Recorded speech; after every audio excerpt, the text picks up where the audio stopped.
klublarning foydasidan bittasi ham shuki, boshqalarning xatolarini o'rgansangiz bo'ladi. Yoki treningdan foyda ham shu. Ya'ni bu paradoks qanaqa yetish kerak? Misol uchun, siz aytdingiz, kompaniyada tizim bo'lish kerak, lekin bu yoqda bozorda ham unga salohiyatli odam yetishmayotganligicha. Yapon sizga o'zini tanishtirayotganda aytadiki, "Men ismim Akmal va falon joyda ishlayman" demaydi, aytadi, "Men Toyotadagi Akmalman." То есть shunaqa darajada, то есть u o'zini juda ham zo'r assotsiировать qiladi. Keyin aytamiz, bu bola eplolmadi dedingiz, ayb aslida o'zimizda bo'lar ekan-da shu payt. O'shaning uchun aytaman, tizimli xatolar ko'proq muammoga keladi, bolaning malakasida. Bozorda zo'r mutaxassislar ko'p. Hozir ro'b bo'lmayotgan bo'lsa ham, salohiyati bor bolalar ko'p. Prosta ularni topish kerak, ularni adaptatsiya qilish, ularni qiziqtira olishingiz kerak. Savdo jarayonlarini o'rganamiz, savdo jarayonidagi xatolarni aniqlamiz, lekin bu ham savdo bo'limini qurishda men o'ylayman, eng katta problema bilimsizlik. Eng katta problema boshqalar qilayotganini ko'rib takrorlash. Assalomu alaykum azizlar. Mana Rezident loyihasining keyingi soniga ham yetib keldik. Bugungi Rezident mehmonimiz Akmal aka Nasriddinov. Bizani Young Factor Business klubida Lombok safariga borganimizda birga expert speaker sifatida borganlar va biz bilan o'sha Lombokda va Kuala-Lumpurda birga bo'lganlar. Mana endi hozir biz Akmal aka Nasriddinovni savdoni tizimlashtirish va savdo bo'lagini qurish bo'yicha mutaxassis deb bilamiz. Mana endi o'zlaridan eshitsak, Akmal aka, assalomu alaykum, xush kelibsiz. Mana tomoshabinlarga Akmal aka Nasriddinov kim o'zi degan savolga sizni o'zingizni og'zingizdan bir eshitsak, ma'lumotni. Zaynlaştıracağız. Nereye detursunlar şu?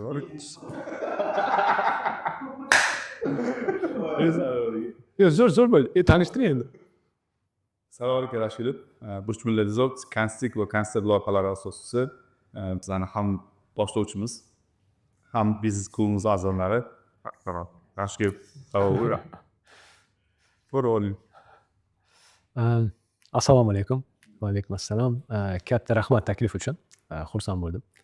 Bundan bir 2 hafta oldin Hasan akam yozgandilar va aytdim, zo'r, sizlarni loyihalarda qatnashish har doim ham manfaatli bo'lgan, ham bir odamni o'zini qanaqadir bir quvonchiga hissa qo'shgan, chunki baribir muhim odamlar uchun manfaatli, umuman qiziqarli mavzularda gaplashganimiz uchun men o'ylaymanki, bugun ham ko'p insightlarni olamiz bir-birimizdan. Savdoni qurish bo'yicha, savdo bo'limini tizimlashtirish bo'yicha mutaxassisman. 1994-yildan beri birinchi marta savdoga kirgan ekanman. Turli narsalar sotganman, oziq-ovqat, kiyim-kechak, xizmatlar sotganman, stроительный instrument sotadigan kompaniyalarda ishlaganman. O'zbekiston, Yaponiya, Rossiya, Buyuk Britaniya davlatlarida ishlaganman. O'zbekistonda merchandiserdan, targoviy agentdan boshlab karyera qurib, turli davlatlarda ishlab, oxirgi Naim bo'yicha, ya'ni boshqa kompaniyada ishlagan lavozimim savdo va rivojlantirish departamentining direktori lavozimida ish tugatganman. O'sha paytda yanglishmasam, yoki 63 yoki 64 ta odam qo'l ostimda ishlagan. Hozirgi kunda 2012-yildan beri korxonalarga savdosini oshirishga yordam berib kelamiz. Asosiy qiladigan ishimiz 2012-yildan beri treninglar o'tkazardik. Savdoni sotish bo'yicha, savdoni oshirish bo'yicha. Shuni asnosida mana Sarvar bilan tanishdik. Menimcha 2015midi, 2016midi bir audit qilgandik korxonani. O'shanda Said Azam ham ishlardi o'sha yillarida. То есть taxminan hozir bunday qarasam 10-11 yil bo'lib qolibdi. Praktически birinchi konsalting proyektimiz ekan. Men har doim o'ylardim, o'sha konsalting proyektlarimiz 20-yildan 19-yildan boshlangan deb o'ylardim. Hozir mana kelib esimga tushdi, o'sha birinchilardan bo'lib sizlarda audit qilgan ekanmiz. Keyin keyinroq konsaltingni boshladik, ya'ni korxonalarga savdosini tizimlashtirishga yordam berdik, xodimlarni o'qitamiz, plus yana korxonadagi shu jarayonlarni to'g'rilab beramiz. Chunki aksariyat muammolar aslida xodimlarning malakasizligidan emas, qanaqadir jarayonlar noto'g'ri qo'yilgan, shu rejalashtirish bo'ladimi, prognoz bo'ladimi, motivatsiya tizimini bo'ladimi, mijozlar bilan sadoqat dasturlari bo'ladimi, o'sha yerda muammolar bo'lgani uchun asosan savdoda muammolar uchraydi. Ya'ni xodimlarning malakasi bitta narsa bo'ladigan bo'lsa, taxminan bir savdoni o'xshamayotganiga 10% ga 15% ga aybdor xodimlar bo'ladigan bo'lsa, qolgan narsaga o'zi aslida tizim aybdor. Va shu asnosida biz korxonalarga mana shu narsani tizimlashtirishga yordam berayotganimizda shu xulosaga keldikki, ba'zida korxonalarni ularni mana shu ishlab turgan bozoridan sohasidan emas, ishlab turgan bir qobig'idan chiqarib chetga olib borib chetdagi korxona qanaqa ishlashini ko'rsatish kerak degan tushuncha bilan birinchi marta 2019-yilda bir zo'r mijozimizni hozir endi katta bo'lib ketishdi. O'sha paytda 3 ta do'koni bo'lardi, hozir 150 taga yaqin do'kon bo'lsa kerak. Ularni olib borib Rossiyaga, keyingi yili Germaniya, Fransiya, Shvetsariyaga olib borib, u yerdagi korxonalar ishlashini ko'rsatganmiz. O'sha korxonada shunaqa zo'r natijalar bo'lganki, bu narsani keyinchalik davomiy qilib qo'ydik. Shuning uchun retail klub deb nomlanishining sababi ham shuki, birinchi mana shu kompaniya bilan boshlaganimiz uchun, shu retail turlar tashkillashtirganimiz uchun retail klub bo'lib qoldik. Xullas 2012-yildan beri korxonalarga savdosini oshirishga, savdosini to'g'ri, tizimli rivojlantirishga yordam berib kelamiz. Xo'p, hozirgi kunda mana klublar to'g'risida gaplashyapmiz. Ikkita klubimiz bor. Bittasi retail klub, o'sha retail degan chakana savdo degani, lekin o'sha chakana savdodan boshladik-ku, keyinchalik turli sohalardagi odamlar rekomendatsiyalar orqali qo'shilib mana Sarvar bizni klubda, retail klubida. Sarvar ham shu yerga nechta tanishlarini, do'stlarini, biznes partnyorlarini olib kelib, ular turli sohalardan bo'lib qoldi. Klubda nomi qoldi, lekin hozirgi kunda o'ta ishlab chiqaruvchilar ham bor, oziq-ovqat ham ishlab chiqaradi, badam ishlab chiqaradi.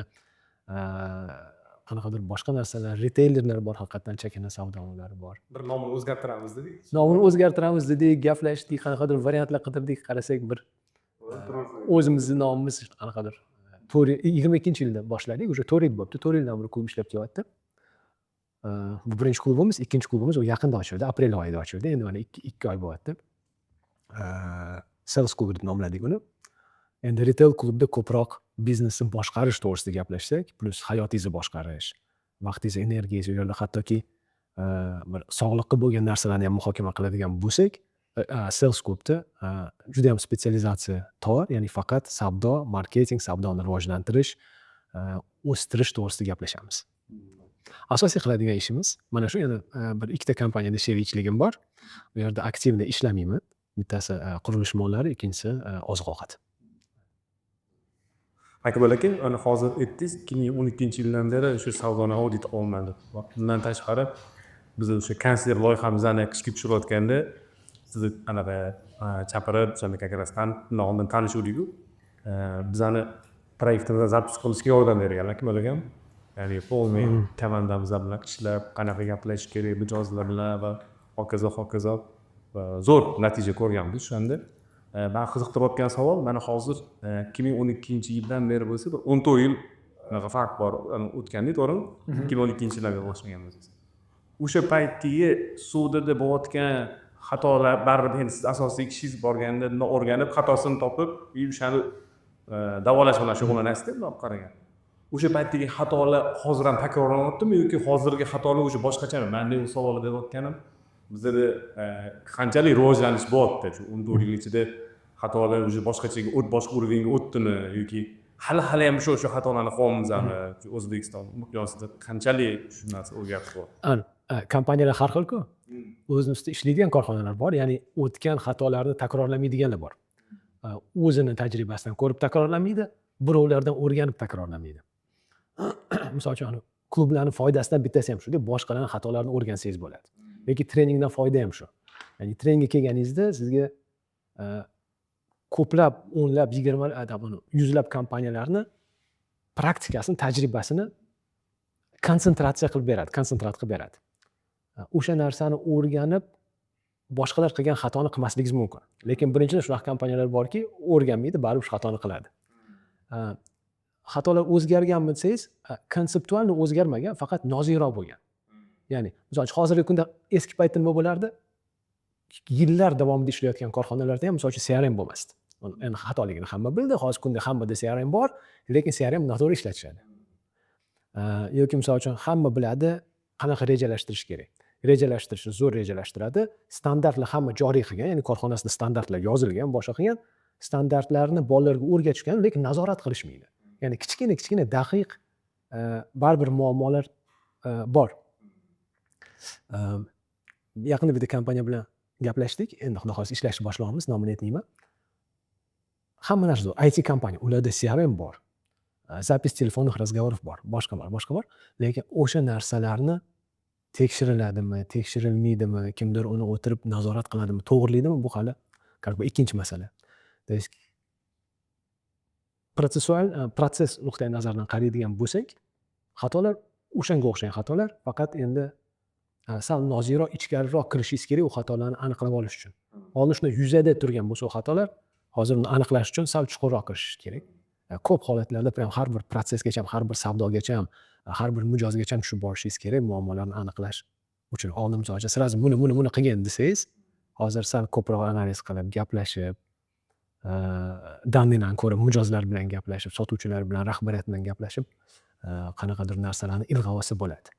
Lekin bundoq olib qarasangiz, savdoda ming yillar davomida savdo, lekin qanaqadir narsalar baribir o'zgaradi. Bu ham tirik narsa-da. Misol uchun kecha ishlayotgan narsa bugun ishlamaydi. Siz hozir mana hozirgi kunda misol uchun qarang, sovuq qo'ng'iroqlar bo'lardi. Esingizda, mana biz misol uchun qilardik. Men 12-yilda men hammaga tavsiya qilardim. Qilinglar, chunki sovuq qo'ng'iroq qilayotgan kompaniyalar kam bo'lardi. Ya'ni bemalol bitta sotuvchi mana sizga korxona rahbari sifatida sizga telefon qilib, sizga tusha olardi, shu bilan gaplashardiz. Potom shunaqa darajada ko'payib ketdiki, kuniga 5 ta 10 ta xabarni zvonoklar keladigan bo'lib qoldi. Telegram ochildi. Endi Telegram paydo bo'lgandan keyin o'sha qo'ng'iroq qilishingiz uni shaxsiy chegarasini buzayotgandek bo'ladi. Oldin Telegramga yoziladi, vaqti bilinadi, iltimos gaplashsak bo'ladimi deyiladi. Agar javob bersa, qancha keyin qo'ng'iroq qilasiz. Hozirgi kunda dabdurustdan sizga qo'ng'iroq qilgan odam yoqmaydi o'sha. Shunaqa. O'sha uni olib qarasangiz, savdoni mana tizimi o'zgaryapti. Undan tashqari bu tizimning ichida ko'plab instrumentlar ham o'zgaryapti. Kecha ishlagan narsalar bugun ishlamaydi. Kecha e'tirozlarga bunday qilib javob berardingiz, hozir bunday qilib javob beradigan bo'lsa, hech kim sizni tinglamaydi, chunki bu javobni hozir hamma biladi. Ya'ni ko'p odam bitta texnika ko'p ishlab ketsa, keyinchalik ishlashni to'xtatadi, samarasi pasayib ketadi. Shu nuqtai nazardan, конечно, ko'p narsa o'zgargan savdoda. Несмотря на то, что protsesslar o'sha qolgan, o'sha rejalashtirish qolgan, prognoz qilish qolgan, xodimlarni malakasini oshirish, ularni boshqarish instrumentlari o'sha, lekin bari o'zgarib boradi. Endi men yana qaytsak, o'zingizni ta'lim olgan joyingizga, ya'ni Yaponiyaga borib o'qigansiz, magistraturani, ya'ni MBA qilgansiz. O'sha nimaga imенно Yaponiya? Hozirgi shu Yaponiya tajribasini qanaqa O'zbekistonda tatbiq qilsizlar? O'zi qiziq masala bo'lgan. Klub to'g'risida gaplashamiz. Muhit juda ham muhimda.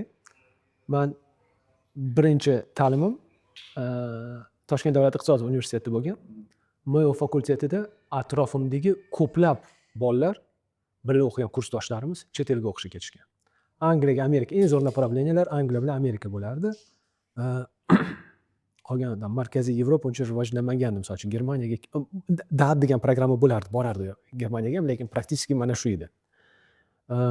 Men bir necha yil davomida Axels degan qanaqadir bir tashkilot bo'lardi, u Amerikaga jo'natardi. U yoqqa topshirganman dokumentlar. British Council bo'lardi, u yoqqa topshirganman dokumentlar. Xullas 2-3 yil topshirdim, o'xshamadi, keyin uylandim, o'sha farzandlarim bo'ldi, topshirmay qo'ydim.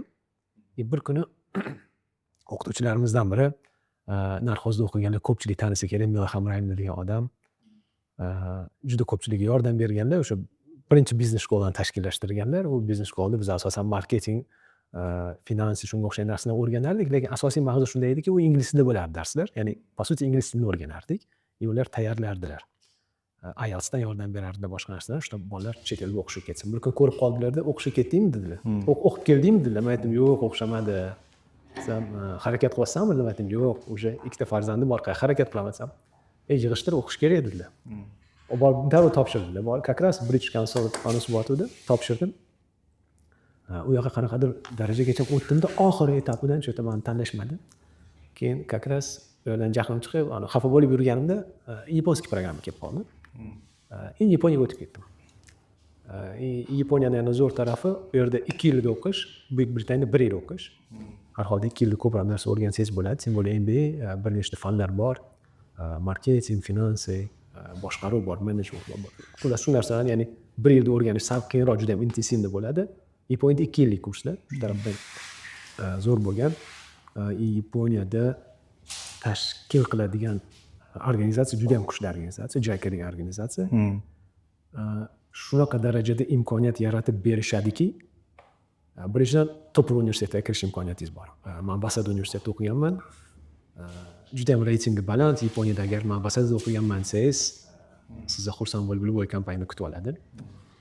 Shunaqa darajada ediki, что diplom ishingizni qilishingiz uchun любой davlatga chiqib tadqiqot o'tkazib kelasiz. Universitet plyus to'lab beradi. Zo'r. Siz qanchaga o'rgansiz? Men chiqib olmaganman. Endi chunki oilamni tashlab ketgim kelmadi.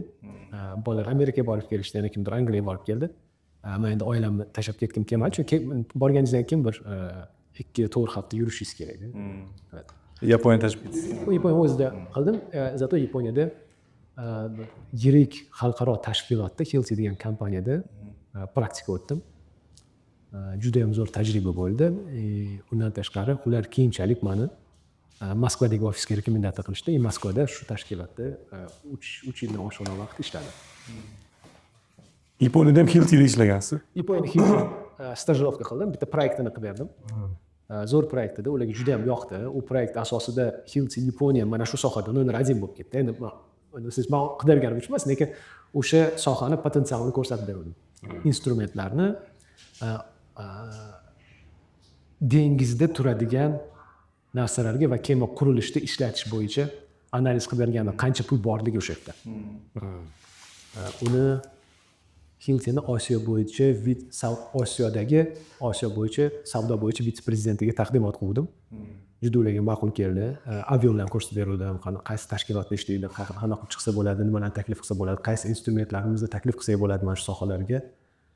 Ularga juda yoqib tushdi. Keyin endi Yaponiyada meni yapon tilim yetarli emas ishlashga. Sababi kunimni kechira olaman, ya'ni do'konga kirib, qayerdadir gaplasha olasiz, lekin ishlashingiz uchun tam bir necha mingta hieroglifni bilishingiz kerak, o'qib yozishni bilishingiz kerak. Narsa murakkab. Biz o'qiganimizda ingliz tilida o'qiganimiz uchun Yaponiyada qolmadimda, meni Moskvaga o'qishga o'tkazishdi. Akmal aka, o'zim Hilti u yaponskiy kompaniya emas, u ham britanskiy. Yo'q, Hilti Liechtenstein kompaniyasi. Причем Liechtensteinli odamlar ochganda uni, то есть ana emas. Nalog uchun u yerda ochilmagan. Mana haqiqatan o'zi 36 mingta odam turadi. Kichkina joy o'zi. Juda ham kichkina joy.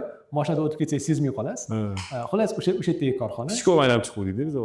Ana shu joydan chiqqan tashkilot 120 ta davlatda ofisi bor-da. Menga bitta narsa qiziqdi, qarang mana tashkilot международный. Yaponiyada ham, Rossiyada ham ishlagansiz. Kelasidagi hamma standartlar bir xilmi yoki moslashib ketadimi baribir?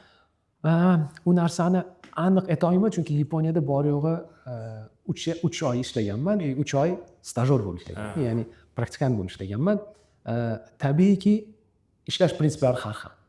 Misol uchun, hech kim sizga u narsani nima edi, ochishasi yetmaydi, lekin qoida bor, rahbardan oldin keta olmaysiz ishdan. Yaponiyada. Хотя u международный kompaniya, lekin baribir yaponligicha qoladi. O'zbekistonga o'xshaganda.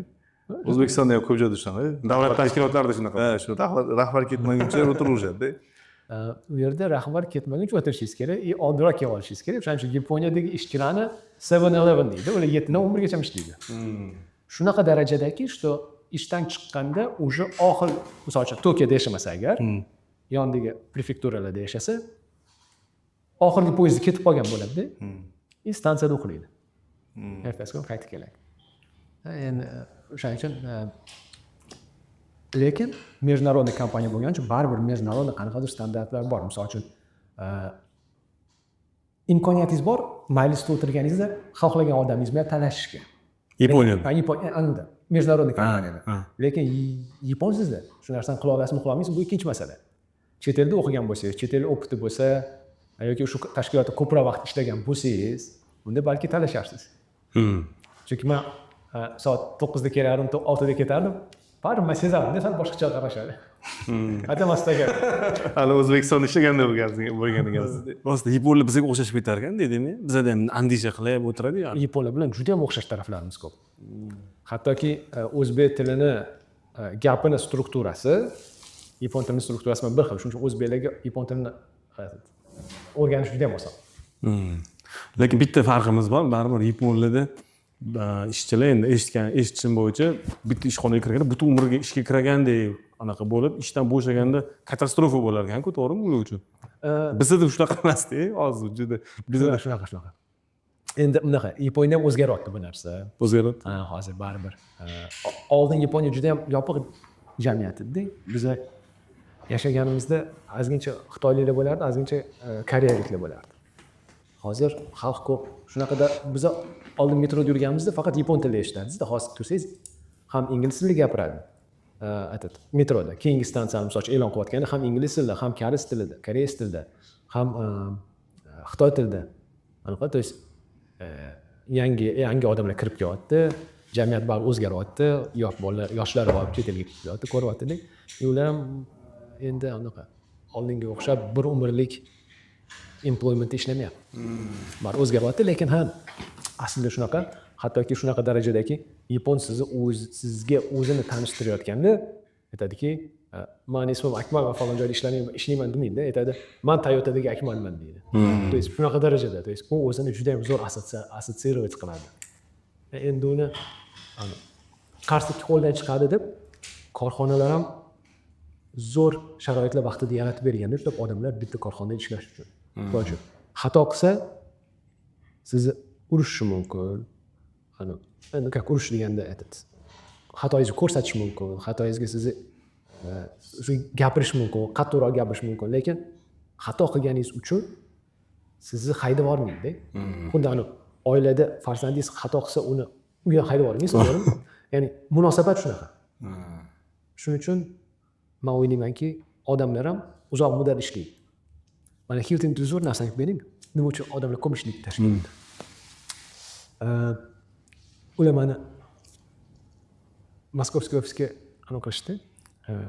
Moskovskiy ofisga rekomendatsiya qilishdi. Moskvadagilar paka menga ruxsatnoma olguncha vaqt o'tdi, keyin men intervyuga bordim. Intervyuga bordim fevral oyida, 7-8 fevralda intervyu o'tdimda, mendan oxirgi savoli, zo'r intervyu bo'ldi.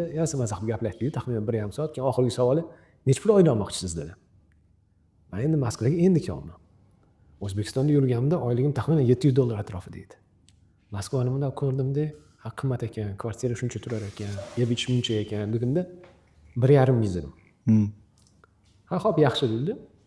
Oxirgi savolda rahmat, javobimizni dedi, sizga keyin email orqali aytamiz dedi. Ha, yaxshi.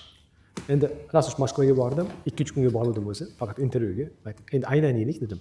Tanishlarga paka aylanib yurganimcha telefon bo'lib qoldi. Aytishdiki, biz sizga taklif tashladik, ko'ring dedi.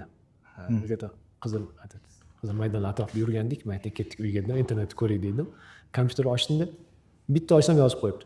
Fiksirованный oyligingiz 2700 plus yana bonuslar bor, u pul bilan buni hisoblab chiqsam, bonuslar bilan 4 mingdan oshiq pul bo'ladi. 5 ming atrofida pul bo'ladi. 1,5 ming so'raganman.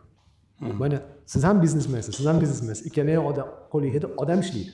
Mana birov kelib turib 1,5 ming so'rasa, siz nima qilasiz? 1,5 mingni berasizmi yoki talashasiz, undan kamroq berasizmi yoki bu ishni narxi 2700 plus yana bonuslar deb xohlaganingiz berasiz. Endi o'shaning uchun ham Hilti kompaniyasi Yevropada bir necha yillar davomida top 3 ta ish beruvchiga kiradi. Odamlar ko'pdan ketib qolmaydi. Men Hiltidan ketmasdim. Men prosta Buyuk Britaniyaga ko'chadigan bo'lib qoldimda. Londonga ko'chmoqchi edim. Hilti Manchesterda joylashganda. Hilti men ishlagan tashkilotlar ichida, men chiqib ketgan tashkilot ichida achinadiganim faqat shu. Bo'lmasam zo'r kompaniyalarda ishlaganman.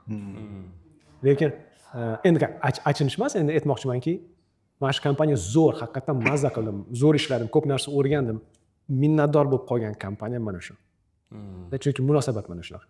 Shuning uchun odam uzoq ishlaydi. Yaponiya tashkilotlarida ham vaqtida shunaqa bo'lganda, oyda. Keyin bekordan bekorga ketib qolmaydi emas. Misol uchun ularda ham oyligingiz bunaqasiga o'sadi. Vaqt o'tgan sari Yaponiyaga borganimda meni stipendiyam 185 ming yen edi. Taxminan $1850.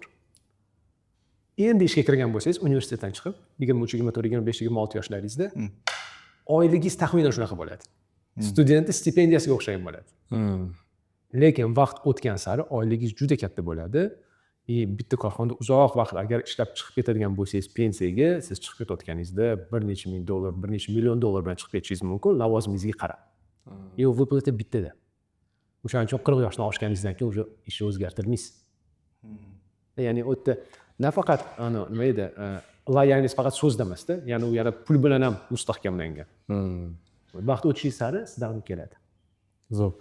Как раз bitta kitobda o'qigan edim, hozir eslolmadim. Siz gaplaringizdan ham esimga tushdi-da, o'sha yerda yozilgan edi, xodimlar bilan munosabat formulasida shunaqangi munosabatda bo'lish kerakki, что formulasidan bergan o'zi nimalarga e'tibor berish kerak, qanaqa qilish kerak. Natijasida shu narsalarni qilganingda bir kun kelib baribir любой top menejer shu уровеньga chiqqandan keyin baribir u ushlab qola olmaysiz oxirigacha. Yoki o'zi kimgadir sherik bo'lib chiqib ketadi yoki boshqa sizdan kattaroq kompaniyaga o'tib ketadi. Shunaqa mana shu narsalarni qilsang, sendan ketgandan keyin ham u seni hamma joyda maqtab yuradigan bo'ladi-da. Hozir mana rasman sizda shu narsani eshityapman hozir. Men real shu kompaniyani fanatiman. Mahsuloti ham zo'r, rahbariyati ham zo'r. 120 ta davlatda ishlaydigan, taxminan o'sha men ishlagan paytda 22 mingtami xodimi bor tashkilotni основательный anus bilan shunaqa gaplashganman-da. Korxonani boshqaradigan odamlar prezident -1 lar bilan o'tirib ovqatlanganman. Bu tasodifiy bo'ladigan narsalar emas, bular как бы rejalashtirilgan narsalar. Odamlar ketadi, ilojsiz, uni o'shaning uchun aytiladiki, xuddi bog'lanib qolmanglar, xuddi avtobusdagi passajirga qaranglar. Sizlardan ketsin, lekin kuchliroq bo'lib ketsin. Kelganiga nisbatan ko'proq bilim bilan, ko'proq malaka bilan yaxshiroq joyga ketsin. Hilti Yaponiya prezidenti meni ishga olganda o'sha prezident kelib universitetdan tanlab ketdi deb bizani. Universitetga borib reklama qiladi o'zini, siz uni topshirasiz. O'shanda men kirganimda aytdiki, taxminan 120 ta odamdan tanlab oldik seni. Shu kelib prezentatsiya qilgan odam, korxonani tanishtirgan odam, Hilti'ni prezidenti, Hilti Yaponiya prezidenti, Daniyalik odam edi. Hozirgi kunda Danfoss kompaniyasining prezidenti. Ya'ni bitta Yaponiyadagi filial rahbarligidan dunyoni как бы boshqaradigan boshqa bir lavozimga o'tdi. Ya'ni men nimaga Hilti faqat xursand undan. Ya'ni sizdan ketsa shunaqa ketsin-da odamlar. Mana 2012-yilda shu korporativ biznesdan chiqib, o'zingiz biznesingizni ochgansiz. Endi qanaqa bo'lgan o'sha narsa? Misol, nima sabab bo'ldi o'zingiz biznesni ochishingizga? Mana shu boshlamoqchi bo'lib turgan, lekin ichida qanaqadir qo'rquv bo'lib turgan odamlarga qanaqa tavsiyalaringiz bor? Men to'g'ri aytsangiz, men korporativ dunyoda qilganman-da.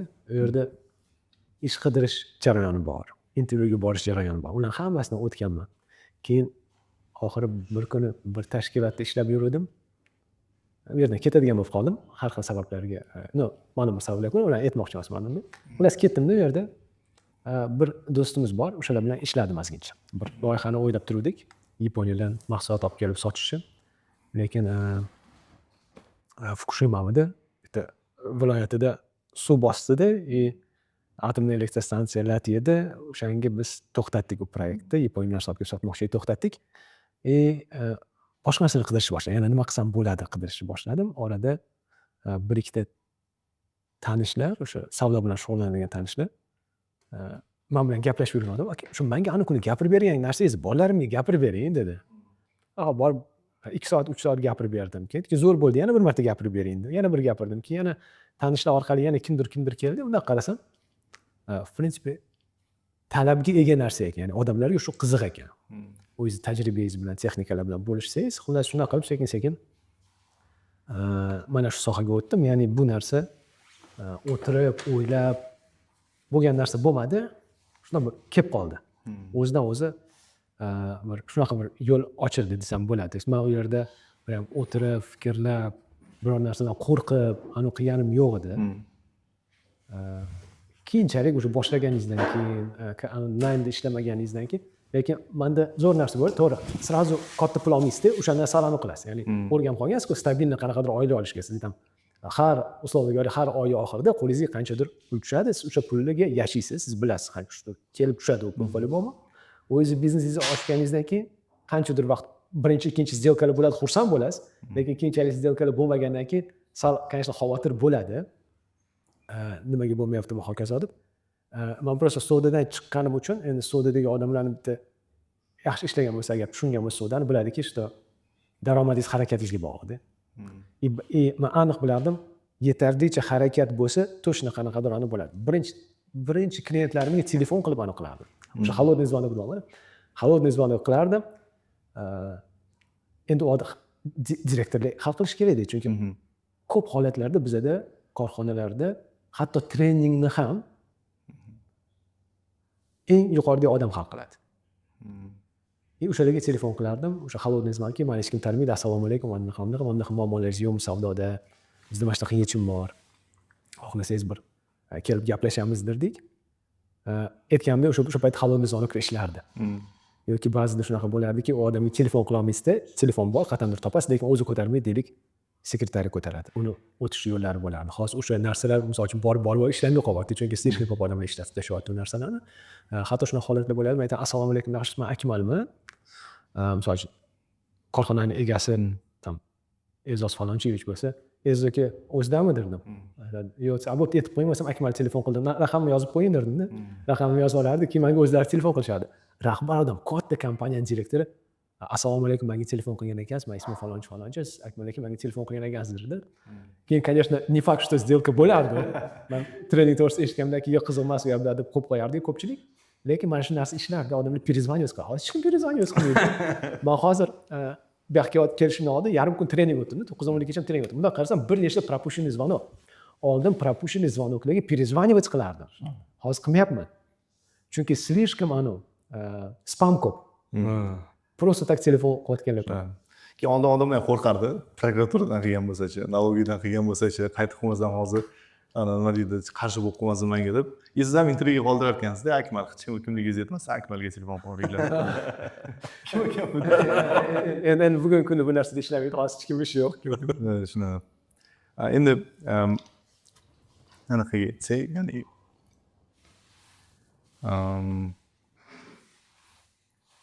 aytdiz-ku, mana savdoda dedingiz 15% odamga bog'liq, lekin 85-80% tizimga bog'liq dedingiz-da. Nimaga hali ham O'zbekistonda rob muammosi bor, ya'ni savdo bo'limi boshlig'ining muammosi bor. Har kimdan so'ramang rob qidiradi. Ya'ni savdo bo'limi boshlig'i kerak, boshliq kerak. Hozir siz aytgan gap, undan oldinroq Saroy aytgan gapga juda ham aytdilar-ku. Любой odam falon darajagacha chiqadi, keyin ishdan ketadi. Har bir odam rivojlanishi sari, o'sgani sari o'zini maksimal qila oladigan maksimal patologiyaga yetadi. Misol uchun zo'r targoviy rivojlanadi, supervizor qiladi. Yana rivojlanadi, regionalniy menejer qiladi. Yana rivojlanadi, o'sha savdo bo'limi rahbari bo'ladi. Mana shu darajada qachondir patologiyaga yetib boradi. Endi har bitta darajaga chiqqanda unga yangi malaka kerak bo'ladi. Misol uchun kecha o'zi sotib yurgan bola, tarbiya bo'lib yurgan bola nima qilish kerak? Muomalasi zo'r bo'lishi kerak, energiyasi достаточно bo'lishi kerak, чтобы do'kon borib odamlar bilan gaplashish, tili zo'r bo'lishi kerak. Endi supervizor bo'ldi. Supervizor bo'lgandan keyin 5 ta, 6 ta, 7 ta odam boshqarishni o'rganish kerak.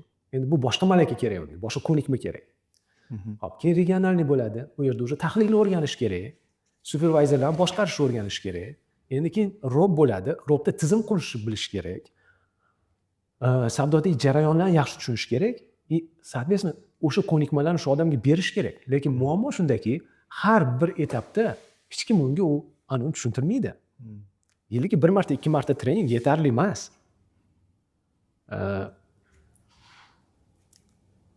Bitta etapdan ikkinchi etapga o'tganingizda sizni rivojlantirishmasa, nima kerakligini sizga tushuntirishmasa, sizga o'sha narsa ko'nikmalar bermasa, siz u narsani qo'lla olmaysizda, ishingiz bo'lmaydi. Shuning uchun ham roblar shunaqa o'sib kelgan bolalar, ularni xuddi suvga tashlaganda, mana senga imkoniyat, davay, suzib ket. Men basen qurib berdim-ku, suv, lekin unda aytadi.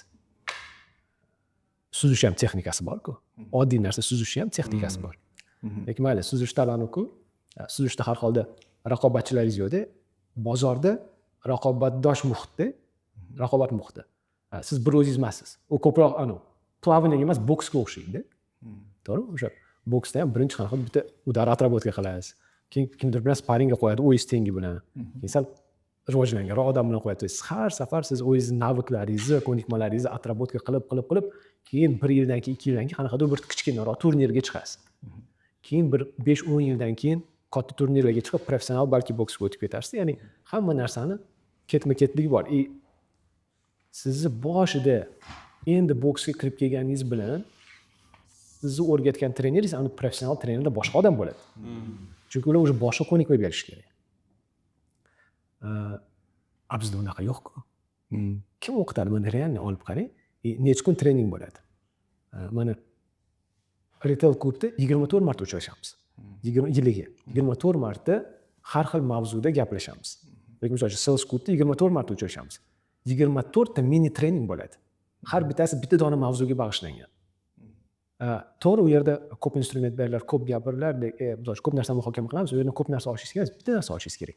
Endi har bitta uchrashuvdan bir dona narsa olsangiz, siz 24 ta yangi instrument bilan ketasiz u yerdan.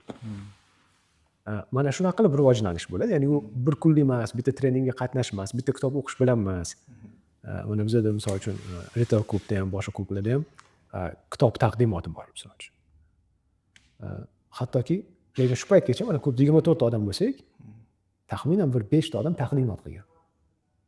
Misol uchun Sarvar bir 2 marta qilganlar, Abdulboriy bir marta qilib berdi, yana Halimjon bir marta qilib berdilar-da. Ya'ni har xil o'zini yaxshi bilgan, yaxshi ko'rgan, boshqalarni ulashgisi kelgan mavzunda, lekin hamma ham qilmaganda. Ya'ni bu ham malakadir, ya'ni gapirib berish, o'rgangan narsangizni birovlarga yetkazib berish, bu ham ko'nikma. Uni ham rivojlantirish kerak. Shuni majburiy qilib qo'yaylik. Shunday qilsa bo'ladi, majburiy qilsa bo'ladi. Bir oyda bitta odam qilsa.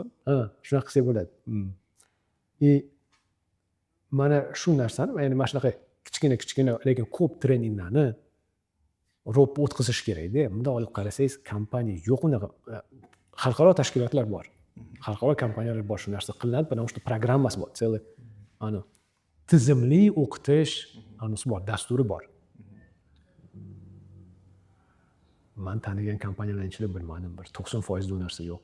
Yiliga 1-2 marta trening qilaman. Menda ham. Hozir men siz aytdingiz-ku, zo'r anaqa bilgan kelib qoldi-da. Menda bitta holat bo'lgan, bitta zo'r agent. Taniysiz uni? Akmal aka bizning komandada bilan ko'plarini ishlaganlar taninglar.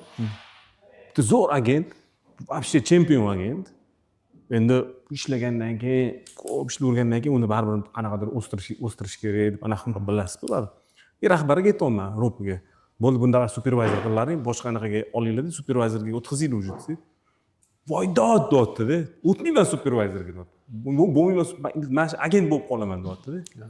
Men oldingacha kirib keldi-da. Voy, senga yaxshi-ku, oyliging oshyapti anaqa.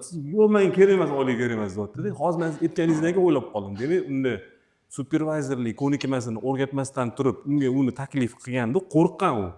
Hozir aytganingizdan keyin o'ylab qoldim-da, haqiqatan rostdan ham bizda bormi? Demak, ko'pchilikda muammo bor-da. Biz o'zimizni uni o'rgatmasdan turib uni повышение qiladigan bo'lsak, keyin aytamiz, bu bola eplolmadi deymiz-da. Ayb aslida o'zimizda bo'lar ekan-da shu payt. Biz o'shaning uchun aytaman, tizimli xatolar ko'proq muammoga keladi, bolaning malakasida. Qarang, yaxshi nisha bor ekan Akmal aka, bo'lmasa mashinani anaqa qilmayapmiz biz. Oldin mana SR paytida, endi hozir ham bor-ku, повышение kvalifikatsiya degan narsalar bor. Ya'ni har kimlar borib o'qib kelishardi-ku. Misol uchun agentlarda supervizorga o'tish uchun qanaqadir kurs, повышение kvalifikatsiyaga o'qitadigan nimalardir yo'q-ku bizda, bormi shunaqa joy? Bo'lishi kerak chunki. Mana ro'p dedingiz. Mana ro'plarga, kommersiy direktorlarga, hattoki korxona rahbarlariga agar o'zi savdoning ichida bo'lsa, biz misol imni shuncha sales klub qildik-da. Что bu to'xtamaydigan jarayon bo'lsin. To'g'ri, u yerda mavzular juda strukturирован emas. Lekin baribir misol uchun yengilroqlardan qiyinroqlarga o'tyapmiz. Biz ham bolalarga o'rgatasiz shularni unda. Hozir mana 4 ta animiz bo'ldi, 4 ta mavzuyimiz bo'ldi. Mana kechagi mavzuni siz, kстати, retail klubda qatnashmadingiz. Bolalarning akmallardan so'rab ko'ring. Zo'r mavzu bo'ldi. Misol uchun muzokaralarga aytishda bolalar, anaqa Odil aka bilan ko'rsatdik, aytishdi zo'r temadan qolib ketdi endi bir. O'sha narsa to'g'ri, u balki boshqa temaga taalluqli emas, lekin mana shu temada, ya'ni muzokara temasida zo'r. Biz uni anaqada o'tmadik? Baligidami qayerdadir? Yo'q. Kстати, o'tsa bo'ladi. Keyingi poyezdkada o'tsa bo'ladi. Zo'r mavzu, keyslar orqali o'rganiladigan mavzu. Endi qarang, keyin yana bitta mavzu, keyin yana bitta mavzu. 24 ta mavzu yil davomida. Bu narsa tugamaydi. Aytaman, kecha ishlagan instrumentlaringiz bugun ishlamayapti. Borgan sari bu narsa tezlashib ketadi. Ya'ni chunki texnologiyalar rivojlanib ketyapti. Konkurensiya juda kuchli. Ya'ni bu degani eski paytda hozir mana ertalabdan konditer fabrikasiga trening o'tdim-da. eski paytlarda bir 5-10 ta konditer fabrika bo'lgan bo'lsa, hozir Toshkentning o'zida bundoq pichoqqa ilinadiganlari, siz taniganlaringiz bir 15-20 tada. Hammasi bitta odamni koshelok orqasidan yuribdi. Mana siz 30 ta odam siz bilan meni koshelogimni orqasidan ana yuribdi-da. Oldin misol uchun 5 ta bo'lgan bo'lsa, hozir 30 ta. Sootветственно, sizni ham texnikalaringiz o'zgarishi kerak. Hatto sotish yo'li o'sha qolgan. Do'konga sotasiz, do'konchi keyin iste'molchiga sotadi. Lekin o'sha do'konga sotish uchun qilishingiz kerak bo'lgan ishlar, gapirish kerak bo'lgan gaplaringiz, harakatlaringiz o'zgargan. O'sha narsalarni eski narsalarni chiqarib tashlab, o'rnini yangilab turmasangiz bo'lmaydi. O'shaning uchun bir marta biz kurs qilamiz, kursimiz bor. Zo'r kursimiz bor, juda ham strukturированный kursimiz bor. Lekin bir yilda 2 marta mana bilasizmi? Har safar 24 ta odam olamiz, undan ko'p olmaymiz. Yaxshi o'qitish uchun, tushuntirish uchun. O'sha yerda o'qib ketgan odamlardan taxminan 10% 1-2 yildan keyin keladi. Lekin faqat 90% bir marta o'qidimi bo'ldi. Lekin 2 yil ichida programma o'zgaradi, yangi narsalar paydo bo'ladi. Lekin men o'qidim-ku degan tushuncha bor-da. Klub zo'r tarafi u tugamaydi. Muzokarani mana o'tdik. 6 oydan keyin muzokara to'g'risida buni emas, boshqa texnikalar bor. Уже o'zgarib ketdi qancha narsa to'g'ri. O'zgarishi mumkin. Yoki даже o'zgarmagan taqdirda ham 3 soat ichida muzokara bo'yicha polniy narsani aniq qila olmaymiz-ku. To'g'ri. E'tirozlama ishlash bor, rejalashtirish bor. Rejalashtirish juda ham katta tema. Rejalashtirish to'g'risida 5 kun gapira olaman. 3 soat ichida bitta narsa gapirib bersam, yana 2 oy ichida, 2 oydan keyin, 3 oydan keyin yana boshqa xuddi rejalashtirishga boshqa narsa gapirib beraman. Shunaqa qilib sekin-sekin o'rganiladi. Demak, bu hozir shunda bir paradoks bo'lib qolmayaptimi? Ya'ni kompaniyada roblarni tayyorlaydigan tizim yo'q. Anaqa o'sha tizim bo'lsa, rob yo'q. Ya'ni salohiyatli odam kelmasa, ya'ni savdo bo'limi boshlig'i bo'la olmaydi. Ya'ni bu paradoks qanaqa yetish kerak? Misol uchun, siz aytdingiz, kompaniyada tizim bo'lish kerak, lekin bu yoqda bozorda ham unga salohiyatli odam yetishmayotganligicha yo'q. Men o'ylaymanki, aslida salohiyatli odamlar yetishmayapti degan muammo yo'q. Men o'ylayman, salohiyat degan potensial deganda, to'g'ri? Potensial bor, lekin o'sha potensialni rivojlantirishimiz uchun, uni nima edi, ro'yobga chiqishini ta'minlashimiz uchun biz uni o'qitishimiz kerak. Biz unga hatto instrumentni berishimiz, resursni berishimiz kerak. Mana bilasizlar, men yaqinda bir tashkil qilayotgan ishlarimda ishonasizmi? Kommersiy direktor marjani bilmaydi qanchalik. Mahsulot natsenkasini bilmaydi. U qandoq qilib qaror qabul qiladi. Yoki misol uchun rob bor, qo'l ostida odamlar bor. Ani 8 ta, 10 ta odam bor, ani 8 ta bilan bemalol ishlab, men ikkitasiga tegayman. Ya'ni yoki misol uchun undan biroz talab qilamiz-da, lekin unga kerakli bo'lgan resurslarni bermaymiz. Mana eng sodda narsa to'g'risida gaplashgan bo'lsak, marketingga byudjet bermaymiz. Reklama qilib bermaymiz. Qanaqadir bilmadim, CRM o'rnatib bermaymiz yoki ham xodimlarni o'qitib bermaymiz, yo'q, o'qitishga pul ajratmaymiz va hokazo. Ya'ni o'sha tarafi ham bor-da. Shuning uchun men aytaman, asosiy narsalar o'zi sistemli narsalar. Zo'r robbi yo'qligini muammosi to'g'risida bozorda odam yo'qligi emas. Bizda 38 million ta odam bor. Ana Liechtensteinda rob topolmadim desangiz, 30 ming ta odam, 36 ming ta odam ishlamaydi-da. Lekin 38 million odamning ichida rob topolmadim deyishingiz noto'g'ri. Bozorda zo'r mutaxassislar ko'p. Hozir rob bo'lmayotgan bo'lsa ham salohiyati bor bolalar ko'p. Prosta ularni topish kerak, ularni adaptatsiya qilish, ularni qiziqtira olishingiz kerak. Beradigan pulingiz, chiqarayotgan mahsulotingiz jalb qila oladimi yo'qmi? O'sha ko'p pul bermoqchisiz, lekin mahsulotingiz yaxshi emas. Uni qaraydi, uzrli, men bu mahsulot sota olmayman deydi. Endi yomonlamaydi mahsulotingizni, lekin tushuntiradi, что bu mahsulotni bunaqa holatda, bunaqa upakovkada, bunaqa sifatda, bunaqa reklama bilan sotish qiyin. O'shaning uchun tizim o'sha ularni tanlab olish, u odamlarni adaptatsiya qilish, o'rgatish, resurslar bilan ta'minlash va hokazo narsalar hammasi tizimli narsalar-da. Ya'ni kompaniya o'zini o'zgartirmaguncha yaxshi rob topa olmaydi. Shunaqa xulosa qilsak bo'ladi. Endi bu anuda bir-biriga juda ham bog'liq narsalar-da. Chunki o'tadiki, odamlar ko'p men yaxshi rob keladi, savdo ham zo'r bo'lib ketadi. Lekin o'zi kompaniyasi tayyor bo'lmasa, siz aytishingiz bo'yicha kompaniya bu narsaga tayyor bo'lmasa, unaqa narsa bo'lmaydi, ya'ni uchib ketmaydi savdo. Siz zo'r odamni taklif qilmoqchi bo'lsangiz, siz unga zo'r narsa bera olishingiz kerak. Bu faqat pul jihatdan emas. Bu o'sha boshqa oldinroq aytib o'tirgan narsalarim bo'yicha ham, mana man sizga aytaman. Men bir tashkilotni bilaman, xalqaro tashkilot, nomini aytmayman, hamma taniydi u tashkilotni. O'zbekiston bo'yicha savdo direktorining oyligi taxminan $4,000. O'zbek kompaniyasini bilaman, uni ham ko'pchilik taniydi. U yerda $7,000. O'zbek kompaniyasi ko'proq pul to'layapti. Nima uchun masalan международный kompaniyaga boradi desa, chunki международный kompaniyada muvaffaqiyatga erishish ehtimoli kattaroq bo'ladi. Bu yerda standartlar bor. U yerda uni eshitishadi, u bilan gaplashadi, u bilan maslahatlashishadi, rejalashtirayotganda, boshqa narsalar qilayotganda u bilan maslahatlashishadi, unga kerakli bo'lgan resurslar bilan ta'minlashadi uni. Sootветственно, u yerda u o'zini ko'rsatish, qanaqadir natijaga erishish ehtimoli kattaroq bo'lgani uchun, plus mahsuloti zo'r bo'lgani uchun, mahsulot sotilganligi uchun va sotilishini bilgani uchun u yoqqa praktichески 2 barobar kamroq oylikka bo'lsa ham u yoqqa boryapti. Tushunarli. Zo'r tortmoqchi bo'lsangiz, xodimlarni haqiqatan aytganingiz zo'r bo'lishingiz kerak. Lekin nimadan kelib chiqadi bilmayman. Misol uchun yangi kompaniya bo'lib, g'oyangiz zo'r bo'lsa, mahsulotingiz zo'r bo'lsa, balki hali bozoringiz yo'qdir, klienturangiz yo'qdir, lekin o'sha narsani ko'rsatib bera olasiz. Ya'ni g'oyani sota olsangiz, balki zo'r bilan toparsiz roplarni. Bor shunaqa yigitlar, которые aytadi, mayli, ko'p pul olmang, lekin davayt, KPI'dan gaplashing deydi, mana shu falon narsaga olib chiqadigan bo'lsam, mana shuncha beringlar mahsulotlar, yoqyapti, g'oyanglar yoqyapti, qadriyatinglar to'g'ri kelar ekan, davayt ishlaymiz deydiganlar bor. Ularni topsa bo'ladi, qidirish kerak-da. Bir xilda qidirish qimmatga aylanadi. Misol uchun shunaqa agentstvalar bor, top beradigan shunaqa odamlarni, chunki ularning bazasi bor, tanishlari bor, networki bor. Sizda o'sha narsalar yo'q. Pulini toping, gaplashib ko'ring.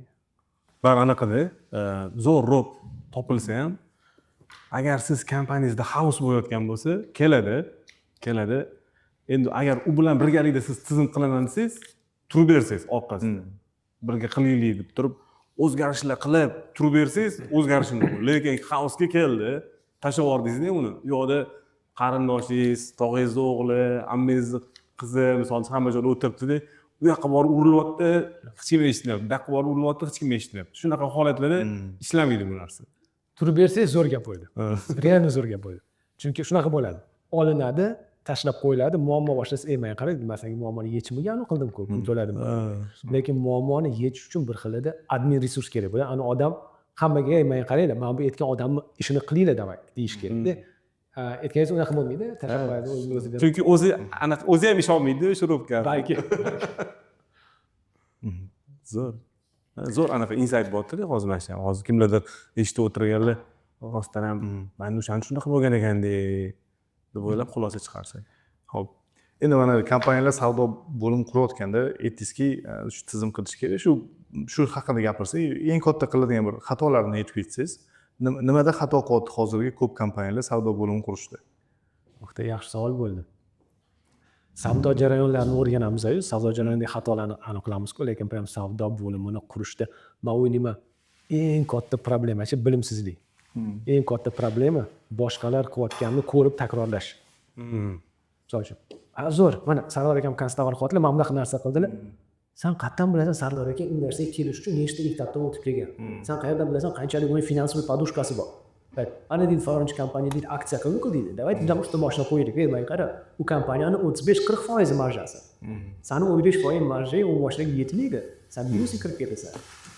Lekin misol uchun, u kompaniyaga reklama berdi. U kompaniya reklama berganini sababi u B2C da ishlaydi. Sen B2B da ishlaysan-da, sani mijozlaring 40 ta kompaniya ortiq mijozing yo'q. 100 ta kompaniya. Ularga unda Instagramda uni berganingni foydasi yo'q. Bizning bir tanishimiz bor. Shaxsiy brend rivojlantirdi. Reallik kerak emas u odamga. U odam sotadigan mahsuloti shaxsiy brend rivojlanishi hech qanaqa xabar bermaydi. Aloqasi yo'q. Aloqasi yo'q narsa. Masalan, mana kimdir o'zini xizmatlarini sotadi, kimdir sohada boshqa narsa. Gap yo'q, agar shunaqa xarizmangiz bo'lsa, amingiz bo'lsa, sizga yoqsa, marhamat qilavering lekin unga pul sarflab, vaqt sarflab, bo'ladi. Men bilaman, tapodan plus minus qancha pul sarflagan, bilaman shu odamda u odam biznesdan uncha pul chiqara olishi biznes uchun yaxshi deb yotgan narsa emas-da. Odam shuncha pul olib, bu yoqqa tikib, tugadi shu narsa, bir taxminan bir 2-3 oy qildilar-da. boshqalar qilayotganini effektni ko'rayotgan не факт что siz ham qilasizda. Mana shu narsa misol uchun eng katta xato ular qilyapti-ku, давайте biz ham qilamiz. Siz ularning holatini bilmaysiz. Siz bilmaysiz u aksiyasi qanchalik ish berdi. Sizga hech kim aytmaydi-ku, biz aksiya qildik, aka rasvo bo'ldi, bekorga 3 ta mashinamiz ketib qoldi demaydi-ku. Hamma aytadi, "Ani, kamida o'zini yuzini saqlab qolish uchun ham yaxshi bo'ldi" deb qo'yadi. Bo'ldi. Keyin bosasiz uni. Xuddi shunaqa ish qilasiz. Ya'ni ko'rani takrorlash misol uchun. Kimdir uni qildi, давайте biz ham shuni qilamiz. Mana shu ma'noda katta xato. Tahlil qilinmaydi kasbida. Ikkinchi xato raqamlar bilan ishlamaydi. Juda ham intuitivni qaror qabul qilinadi. Tahlil va tahlil deganda yani faqat tahlil qilib keyin qaror qabul qilish kerak ekan. Endi mana misol siz distributorlar kompaniyalar bilan ko'p ishlagansiz, manimcha o'zingiz ham distributor kompaniyada ishlagansiz, xalqaro. Distributsiya ham B2C'da ham, B2B'da ham.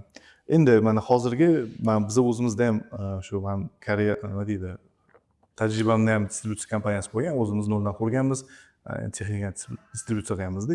Endi katta muammolardan bittasi nima desangiz, sizni o'sha yerdagi merchantingiz, ya'ni do'konchingiz sistema ishlatmasligida. Ya'ni distributor qanaqadir dilerskiy portal qiladimi yoki o'sha sotuvchilar uchun portal qilib zakazlarni anaqasi ko'p, potensial ko'p. Ya'ni zakazni hammasini shu programma yozishdi, analiz qilib beradi. Hamma informatsiyani to'g'ri kiritilsa, misol uchun distributorlarning anaqasi nima deydi, CRMkasi qilib bera oladi. Lekin muammo nima desa, hamma qog'oz ruchkada ishlab yuribdi hali ham ko'p. Endi shu muammoga misol uchun bozordagi yechim qanaqa? Misol uchun distributorlar ham ko'radi bizani. Ya'ni o'zini shu do'konchisi o'sha ishlatmayotganiga nima deydi, ishlatmayotgani uchun bular keragidan bir 10-15 ta ko'proq odam ishlatyapti-da. Nimaga? Siz shu agentlari ham, shu aylanib yurishi ham, boshqasi ham shu narsani orqasidan kelib chiqyapti-da. Shunga yechim bormi yo'qmi? O'zbekiston qachon keladi shunga? Ya'ni do'konchi zakaz yozmaydi, avtomatizga o'zi olib kelib beradigan qachon bo'ladi? Mana hop, distributsiyada aslida o'zi qiyin masala. Men hozir tushuntirib beraman. Bu ikkinchi savol bo'ldi, uni tushuntirib. Birinchi savolingizga javob. Agar xodimingizda, partnyoringizda, farzandingizda, yana kimdirdadir, siz buyurgan ishni qilmaslikni iloji bo'lsa, qilmaydi. Tamom. Farqi yo'q kimligi. Misol uchun agar mana men bilaman, Sarvar bilan просто bir necha yildan beri tanishligimiz uchun Sarvar zo'r oz biladi. Ozish uchun rasa harakat qildi. Misol uchun men bilaman, shu har kuni begovой дорожкада тренировка qiladi. Har kuni qanchadir peshkom yuradi. Keyin taxminan 1 yilcha bo'ldimi, 1,5 yilcha bo'ldimi, ovqat rasmiga olib, ya'ni Sarvar menga shu narsa kerak, qiyin bo'lsa ham shuni qilaman deb shu narsaga kelgan. Lekin qilmasdan ozishi imkoni bo'lganda qilamidi desa, nima qiladi qilib? Hozirgi kunda demak dilerlaringizda, boshqalarda shuni qilmasdan turib, xohlagan natijaga erishish imkoniyati borda. Sizga bu minus. Siz xohlardingiz, что bu misol uchun 200 million sotsa, unga 100 million ham yetadi. Chunki u yerdan olayotgan daromadi tirikchiligiga yetib turibdi, unga ko'p ham kerak emas. Muammosi yo'q, lekin shunaqa sharoit yaratishingiz kerak, чтобы shuni qilmaslikni iloji bo'lmasin. Misol uchun bir korxonada qilinadi, falon danni kirgizmaguncha sen mijozga счет договор ham jo'nata olmaysan. Dogovor jo'nata olmaysan, счет faktura выставить qila olmaysan. Ya'ni shu narsalarni kiritishing kerak. O'shandagina misol uchun klientskiy baza to'lishni boshlaydi. Yoki sistemani ishlatish kerak.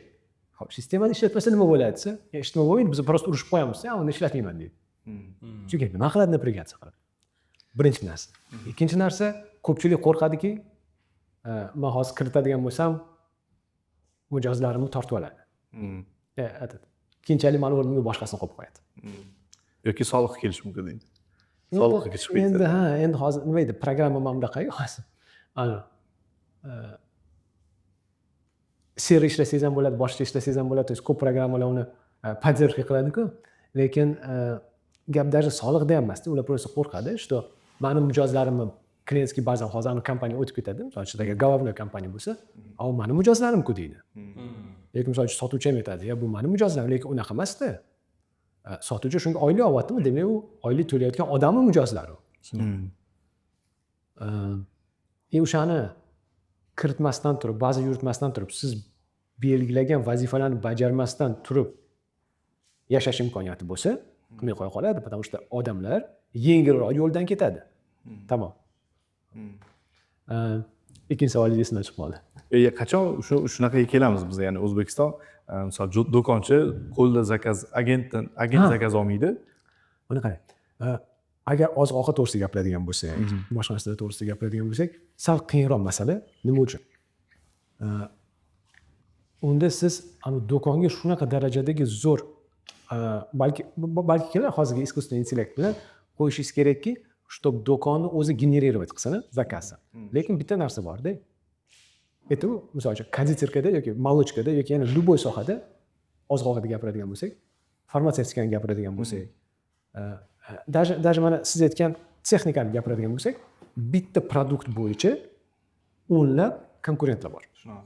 Endi sistema o'zi buni generировать qilishni boshlasa, do'konda nima sotilsa, sistema o'shani zakaz qilaveradi. Lekin qani garantiya, что u sotilishini sababi mahsulot zo'rligida-da, unda emas-da. Ya'ni to'g'ri, qanaqadir mahsulot sotadi, lekin u sizning mahsulotingiz emas-da. Sizning mahsulotingiz ko'proq sotilish uchun siz o'sha do'konchiga borishingiz kerak. Do'konchi bilan tanishishingiz kerak, gaplashishingiz kerak, bir 20 marta oldiga kirishingiz kerak. Yil davomida 50 ta hafta bo'lsa, 52 marta kirasiz oldiga. Ko'rasiz, bozorda nima bo'layotgani, qanaqa brendlar paydo bo'ldi. Nima uchun bu brend boshqalarga nisbatan yaxshiroq sotilyapti? Lekin misol uchun nima uchun sizniki sotilmayapti? Bizda shunaqa keys bo'lgan. Bitta tovarimiz sotilmaganda, prosta chiqdim-da, regionma-region yurdim. Buxoroga bordim, upakovka yashil rangda, ko'k bo'lib qolgan. Turavergandan quyoshda. Aka deydi, olib keting deydi, ko'k bo'lib qolgan deydi, anoningiz deydi, sotilmayapti deydi. Bir dona turibdi, men aytdim, yaxshi dedim, qancha bor desam, 2 korobka dedi. Yaxshi, qatta desam, podvaldan olib chiqyapti. То есть mana bu qayerdadir chetda odamlar bu anoda odamlar uni uchun kelmaydi-da unga, торговый точкаga. U mahsulot uchun. Bu impulsivniy tovar, продажаga moyil tovar. Ya'ni u ko'rinish kerak. U boshqa narsa olayotganda ko'rish kerak, birov yana rekomendatsiya qilsa zo'r sotiladi. Lekin qarang, tovar do'konda bor, lekin tovar sotuvda yo'q. Ya'ni u qayerdadir pastda siqatda turibdi, korobkalab turibdi-ya, sotilmaydi, конечно, sotilmaydi, chunki uni chiqarib qo'yish kerak edi. Endi o'shani siz торговый bormasa, qayerdan biladi u chiqarib qo'yilganmi, chiqarib qo'yilmaganmi? Xo'p, qayerdadir nimani orqasida qolib ketgan bo'ladi. Yaqinda bir tanishimizning firmasi, bizning klubda men rasmga oldimda, tashlab yubordim.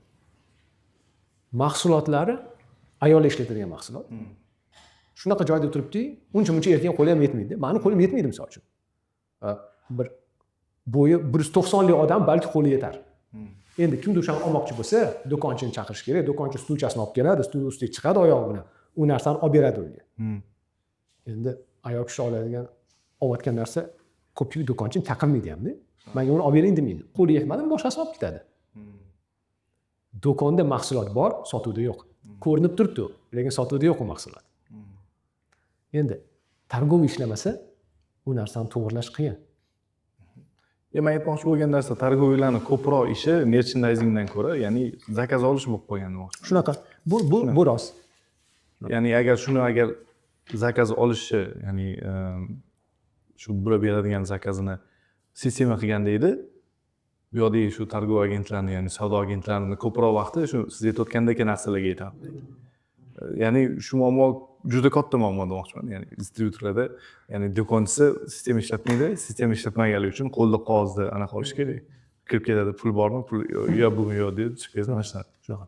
Endi bu ham normal holat, chunki endi rivojlanishni boshladi. Do'konlar ko'paydi, do'konlar bilan shug'ullanmagan odamlar kirib kelyapti unga. Ba'zida do'kon ishlayveradi, lekin qarab tursangiz, do'kon yuritayotgan olami almashadi. Kimdir eplomik chiqib ketadi, o'rniga boshqasi keladi. U ham qanchadir ishlaydi, eplomik chiqib ketadi. Ko'pchilik ingliz tilida mom and pop shop deydi, ya'ni oilaviy biznesda bu. Anaqa professionalniy biznes emas. Professionallikka olib chiqishingiz uchun xohish bo'lish kerak, ko'proq ishlash kerak, o'sha tushunish kerak, shu sistema qo'yish kerak, tahlil qilish kerak va hokazo. Ko'pchilik unaqa qilishga do'konchining aslida o'z vaqti ham bo'lmasligi mumkin. Chunki magazinda 7 dan 11 gacha ishlaysa, 7 dan 11 gacha u nimadir bilan bandda do'konchi.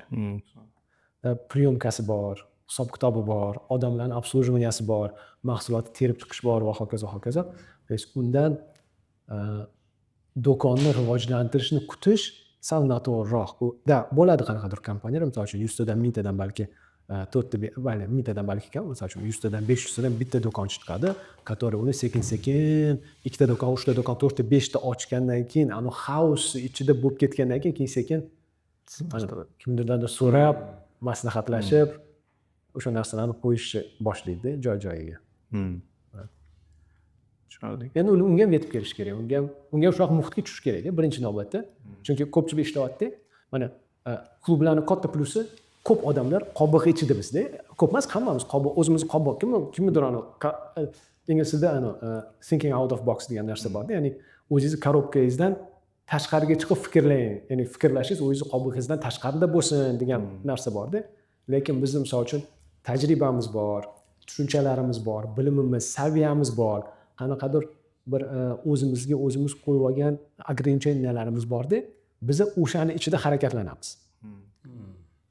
Klubni zo'r tomoni siz o'zingiz qobiqingiz bor, misol uchun Sarvar o'ziniki bor, buniki o'ziniki bor. Gaplashganimizdagi qarasakki, qobiq o'zi aslida katta, dunyo kattaroq ekan. Ya'ni bizani tushunchamizdan, bizani saviyamizdan ko'ra dunyo kattaroq ekan. Klubni zo'r tarafi ham shuki, sizni qobiqingizdan chiqishga imkoniyat beradi.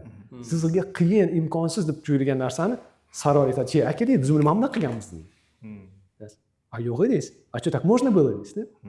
Keyin o'sha narsani qarasangiz, ras o'xshadi. Keyin boshqa odamdan boshqa fikr eshitasiz. Keyin qanaqadir narsani muhokama qilasizda, 10 ta odam qiyin deb o'tirgan narsani kimdir muhokamalashib, "Ey, qarang, mana bunday qilsak bo'lsa, yana qobiqingiz kengayadi-da." Endi o'sha tizimlashtirishga olib kelish uchun, do'konni standartlashtirishga olib kelish uchun u odam kimdir bilan gaplashish kerak-da. Kimdir unga shu narsani aytish kerak, ko'rish kerak yani. Chet elga chiqib kelishi bitta zo'r plusi, siz borib turib, boshqalar allaqachon qilayotgan narsa, lekin bizning bozorga hali yetib kelmagan narsani 5 yil oldin ko'rib kelasiz. Конечно, u sizni qabul qilishingizga, mana misol uchun yoshlikdan shunaqa narsalarimiz bor. Ko'pchilik переполненный chashaga o'xshaydi, unga boshqa narsa kirmaydi. Kimdir mana bunga o'xshab bo'sh bo'lib boradi qabul qilishga. Biz bitta tashkilot olib chiqib keldik. Texnika sotadi ular. Shuna boryapti do'konga. Sirli deb, u do'konda sirdan boshqa hech bola sotilmaydi. Gollandiyada sir kiryapti. Voy, qayerda mana bu narsa zo'r deyapti. Biz ham bunaqa qilsak bo'lar ekan. Ya'ni ular sir sotadigan ko'pchilik kiradi. Bu sir do'konga bizga to'g'ri kelmaydi deydi. Shunaqa odamlarni ham olib borganmiz. Aka, biz oziq-ovqat do'kon, biz boshqa narsa sotamiz, bizga boshqa narsa ko'rsating deydi. Imini bizani soqqa qo'ymay qara. Mana shundan ham ko'p narsa o'rgansa bo'ladi. Aka, bizani sohaga olib boring deydi. Xo'p. Ular boryapti-da, просто ular qilayotgan ishni ras o'ziga qabul qilyapti. Mana misol uchun, Sarvarda mana shunaqa odati bor. Odil aka mana shunaqa odati bor. Odil aka men borganlarda o'quv marka aytadi. U odam olib chiqaradi. Parashut chiqaradi, zilonda. O'quv markaziga borganlarda eng zo'r narsa daftarcha bilan yuradi. Постоянно qo'lida bilan. Qo'lida bloknot bor. Telefonga yozmaydi. Mana shuni yozib oladi. Вообще boshqa biznes. Lekin o'sha biznesdan ham nimadir topsa bo'ladi. U sizni qabul qilib, o'zingizga hazm qilib, o'zingizga ag'darib olishingizni qobiliyatingizga ham bog'liq albatta. Lekin agar siz shu muhit ichida bo'lsangiz, mana shu joyga kelishingiz osonroq bo'ladi. Chunki o'xshashda narsalar hamma biznesda, ya'ni sotuv bor, moliya bor, buxgalteriya bor, ishlab chiqarish bor. Shunaqa. Tovar har xil. Shunaqa nyuanslari bor. Lekin bir 70% ga, 75% ga, 80% ga skeleti bir xil, to'pa-to'g'ri aytasiz. Akmalga hamma tadbirkorlar klubga qo'shilish kerak deb o'ylaysiz? Misol uchun mana puli bor, svazi bor. Misol uchun tanish bilishi ko'p. Endi qo'shilish kerak degan narsa yo'q. To есть oladigan manfaatlar nuqtai nazaridan gapirish mumkin. Adash o'zi hal qilsa, unga shu manfaat kerakmi, kerak emasmi? Aytganingizdek, hammani onasi har xil-ku, ichki dunyosi har xil. Kimdir uncha odam bilan gaplashgisi kelmaydi. Kimdir judayam zakrit odamlar, kimgadir 10 ta odamdan ko'proq odam yig'ilsa diskomfort bo'ladi va hokazo. Yo'q, nima edi, bu majburiy emas. Yoki men aytaman, отставание дело добровольное deydi. Hozir lekin bu degani klubga qatnashmasa qolib ketadi degan narsa emas albatta. Lekin просто qatnashsa haqiqatan ham rivojlanish imkoniyatlari ko'proq. Endi agar uni xohlamasa, yo balki kerak emas, lekin men o'ylayman ko'pchilikka juda ham manfaatli bo'lardi. O'sha boyiga bir 90% odamga. Siz aytgan odamlar bu yerda 10% da, который там qo'shilgisi kelmaydi, hamma narsasi bor, menga boshqa sifatli kerak emas, rivojlanishim ham kerak emas, mana shunaqa bo'lib turibdi, dashi bolalarim olib ketadi biznesni, dash bu biznesdan chiqib ketmoqchiman, sotib yuboraman-da, biron joydan okeanni bo'yidan uy olib yashayman o'sha yerda desa, yo'q, shart emas. Lekin rivojlanaman, o'rganaman desa, mana bunaqada, mana esas mana sizda bir 15 yil tajriba bor, Savarda 15 yil tajriba bor, menda 20 yil tajriba bor, menda qancha tajriba bor. Mana shu xonani o'zida 50 yil tajriba borda. 50 yil tajriba bu prosta raqam emasda. Bu raqamni tagida nechidir yuzlab muammolar bor. O'sha muammolarga siz duch kelgansiz. Nechidir o'nlab, yuzlab muvaffaqiyatli кейslaringiz bor. Qanchadir qimmatga tushgan xatolaringiz bor. Mana shu narsalarni tagida qanchadir xursand kunlaringiz bor. Qanchadir g'amgin bo'lgan kunlaringiz bor. Qancha asab tolalaringiz o'lgani bor. Energiyangiz, vaqtingiz ketgani bor, pulingiz ketgani bor. Mayli, pul mayli-ku, lekin vaqtingiz bilan energiyangiz ketgan vaqtlarimiz bor-da. Boshqalarga mana shu narsa kerak, ya'ni boshqalar shundan foydalansa, vaqtini, energiyasini, nerv tolalarini, pulini ketkazmaslik imkoniyati bor. Mana shu imkoniyat kerak bo'lsa, qatnashish kerak. Chunki mana bizani klubda, biz ham atagan Butikova klubimizda 24 ta odam. 24 ta odam bir 15-20 yildan tajriba bo'ladigan bo'lsa, 400 yil biznes tajriba. Minglab keyslar, minglab yechimlar, o'xshagan o'xshamaganlari gap bo'lishi mumkin emas. O'sha narsalarni shuncha vaqt, birchasida uncha umringiz yo'q. U narsani takrorlashga. Misol uchun, Sarvar o'ylab, oylab 6 oy yechgan biror bir muammosini men nima qilaman? Yana 6 oyani qilib, agar Sarvar menga shu narsani aytib bersalar-da, men buni 2 haftadan ichida, 4 haftadan ichida, 1 oy ichida aniq qo'rsam, hal qilarsam. 5 oyim zapasga qolyapti. 5 oy umrimni yutyapman, vaqtimni, energiyamni, pullarimni, qancha odam asabiylashganingizdan atrofingizdan ketib qoladi, qancha xodimlar almashib ketadi. O'sha narsalarni men tejab qolish imkoniyatim bor, samaraliroq ishlash. Samarali degani harakatim kamroq, xarajatim kamroq, foydasi ko'proq degani. To есть 400 yil tajribangiz bor. Bizning kichkina klubda u biznes tajriba, u realni tagida yuzlab manfaatlar bor. Ana shu manfaatlarni bittada olish imkoniyatingiz bor agar klubga qatnashsangiz. Endi shuncha narsa menga kerak emas desangiz, problemasi yo'q. Demak, hammaga kerak ekan-da. Siz oraqangizdan xulosa qilsangiz, hammaga kerak ekan.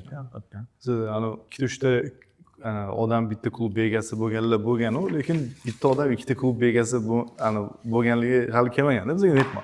Ya'ni ikkita klub egasi. Shu nimaga ikkita klub? Mana bunaqa bo'ldi o'zi. Biz erta klub qildik, mana Sararga o'xshagan katta bolalar yig'ildi. Keyin har treningdan keyin, har kursdan keyin kimdir aytadi, "Men qo'shilmoqchiman" deydi. Endi qo'shilish uchun men misol uchun turli urovendagi odamlar bitta joyga yig'ishim sal aniqroqda, chunki mana bizning konseptimiz peer to peer deydi, ya'ni tengdosh tengxo'rlar bilan bo'lish kerak.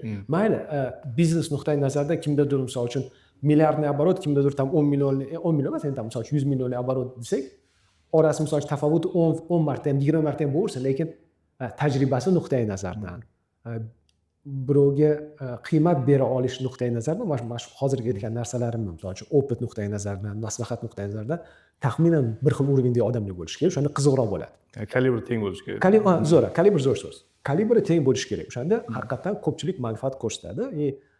Klubimizdan ular aytdiki, mana shunaqa, davайте filtr qo'yaylik. Hammani olmaydik, klubga o'z takda hammani olmayotgandik. Lekin misol uchun mana bizga oxirgi qo'shilganlardan misol uchun Muhammad qo'shilgan bo'lsa, Muhammad oldin jiyanini jo'natdi. Jiyani zo'r bola, aqlli bola, gap bo'lishi mumkin emas.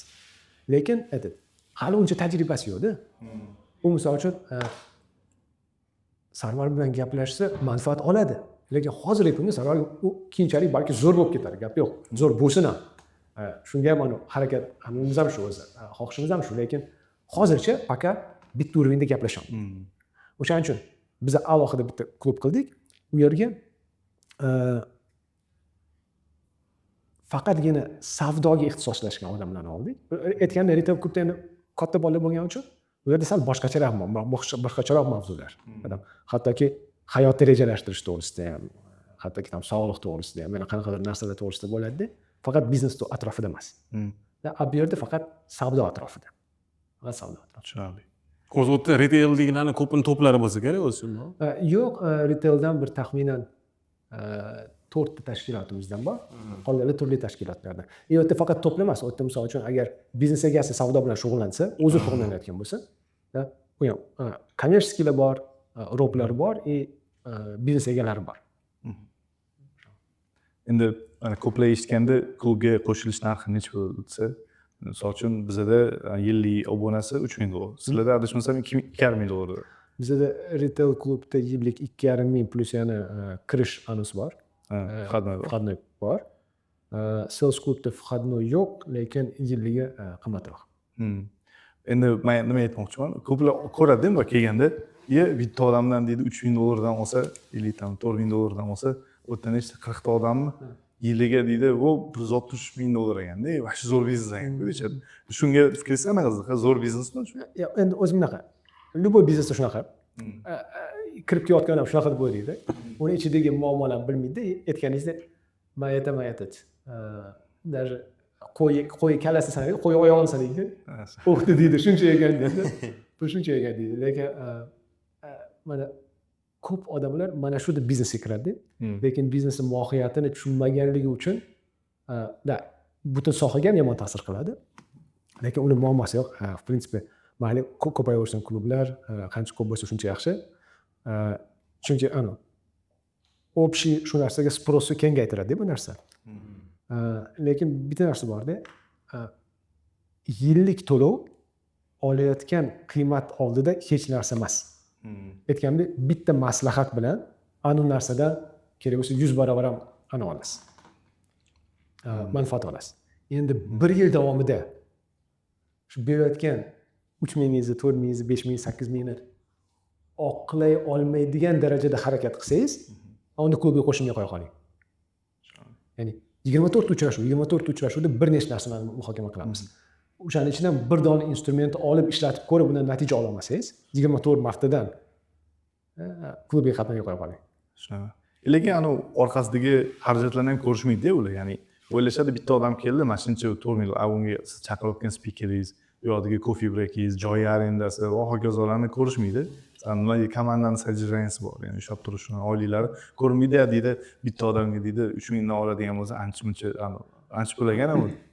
Ya mayli, uni na самом деле ko'rishga majbur emas ular, chunki ichki kuxnyani bilmaydi. Misol uchun mana shu yerda o'tiribmiz, mana bu narsani zapis qilamiz, mana 4 ta 5 ta bola mana shu zapisni o'ziga ham harakat qilyapti-da. Mayli. Lekin ko'rayotgan muxlislar uni bilishi shart emas, ulardan talab ham qilamiz, bu majburiy emas. Lekin foyda nuqtai nazardan nima ola olaman degan nuqtai nazardan solishtirish mumkin-da. Mana misol uchun 24 uchrashuv bo'lsa, 24 ta treningga qatnashadigan bo'lsa, u 4000-5000 dan qimmatroq bo'ladi. Yoki shu aytganimdek, bitta manfaat olib, bitta narsani qilsa, joriy qilsa, undan ko'proq manfaat oladi. Endi o'sha narsani qila olmasa, boyagi gap, siz majbursiz, siz hammaga qilish. Uni qiymatini ko'rgan, mohiyatini tushungan odamlar qatnashsin, chunki baribir klubingizga nechta odam bo'la oladi. Borgan tam 100 ta bo'ladi, 200 ta bo'ladi. Biz misol uchun mana retail klubni ashu kattalashtirish niyatimiz yo'q. Aytaman, zo'r bo'lardi agar taxminan bir 50 ta odam bo'lsa, o'shanda taxminan 35 tasi qatnashadi statistika bo'yicha, chunki kimdir safari bor, kimdir mana syomkasi bor, kecha kela olmadi. Ya'ni shunaqa holatlar bo'lganda taxminan bir 35 ta odam yig'ilib o'tirsa, men o'ylayman idealda. Ideal sharoit, hamma bilan gaplashishga, bir mavzuni yetkazib berishga, savol-javob qilishga imkoniyat bo'ladi. Sizga butun O'zbekiston kerak emas, aslida. Klubingizga yangi qo'shilayotganlarga qanaqa berasiz? Tavsiya berasiz. Shu klubdan maksimal foyda olishlik uchun. Maksimal foyda olish uchun birinchidan u zapros bilan kelish kerak. Ya'ni unda u tushunish kerak. O'shaning uchun biz klub mana bunaqa holat bo'ldi bir kuni. Kursimizga bir odam keldi. Kursimizga emas, ofisga odam keldi. Menga bola aytishdiki, siz bilan bir odam uchrashmoqchi, gaplashmoqchi, bir nechta savollar bor ekan, agar yoqsa kursga qatnashar ekanlar dedi. Men aytdim, mayli dedim, keyin keldi u odam. Nima bilan shug'ullansam, logistika bilan shug'ullanaman. Yaxshi. Birpas gaplashdik, shu kursga qatnashmoqchi, o'shani so'ragani keldim. Kursda nimalar bo'ladi, muhofaza. Men aytdim, yo'q. Nechta sotuvchingiz bor desa, men bir o'zimman dedilar. Nechta xodimingiz bor desa, men bir o'zimman dedilar. Nechta transportniy sredstvangiz bor desam, ikkita dedilar. Bittasi kichikroq, bittasi katta, bittasi pura, bittasi tam. Taxmin Isuzuga o'xshagan mashina. Men aytdim, aka, sizga kurs kerak emasdi. Ya'ni kurs qimmatda, u odam o'rgangani bilan ba'zi narsalar, ko'p narsalar qilish uchun resurs kerak-da. Хотя бы o'zingiz vaqtingiz kerak. Bu odamda shu vaqt yo'q. ba'zi bir narsalarga boshqa odamlar yordami kerak. Unda unaqa odamlar yo'q. Pul kerak. Unaqadan pul ham yo'q-da. Agar ikkita uchta kanalga, Telegram kanalga obuna bo'lib qo'ysangiz, ikkita gruzovikingizni bemalol buk qilib qo'yasiz, polностью qiladi. Ishlab yuradi, u yerdan joq yuradi, tovar tashiydi. Sizga kerak emas kurs deb chiqarib yuboradi. Ya'ni odamda zaпрос bo'lish kerak, u tushunish kerak, nimani o'zgartirish xohlayotganini. U tushunish kerak, shunda bo'l bor. Masalan, sales klubga kelayotganlarni, siz boya aytgan narsa, nimaga bizda tizim yo'q, nimaga savdomiz yaxshi bo'lmayapti va hokazo, mana shu narsalarga yechim topishga kelyapman deb keladi. Unaqa kelsa juda ham zo'r. Uni keyin, biz filtrdan o'tkazadigan joylarimiz bor. Masalan, nima bilan shug'ullanadi, qanchalik bir xil bo'ladi. Zaprosi bor, lekin siz shu narsani boyaga odamga o'xshab istima qilmaydi odam. Keyin men boshqa joyga bordim, spiker sifatida chaqirishdi meni. O'sha odam o'sha yerda o'tiribdilar. Bir narsa ayting, uxlab o'tiribdilar. Chunki charchaganda, hamma ish o'zi. U odam charchagan, ya'ni yaxshi gumonda bo'lyapti.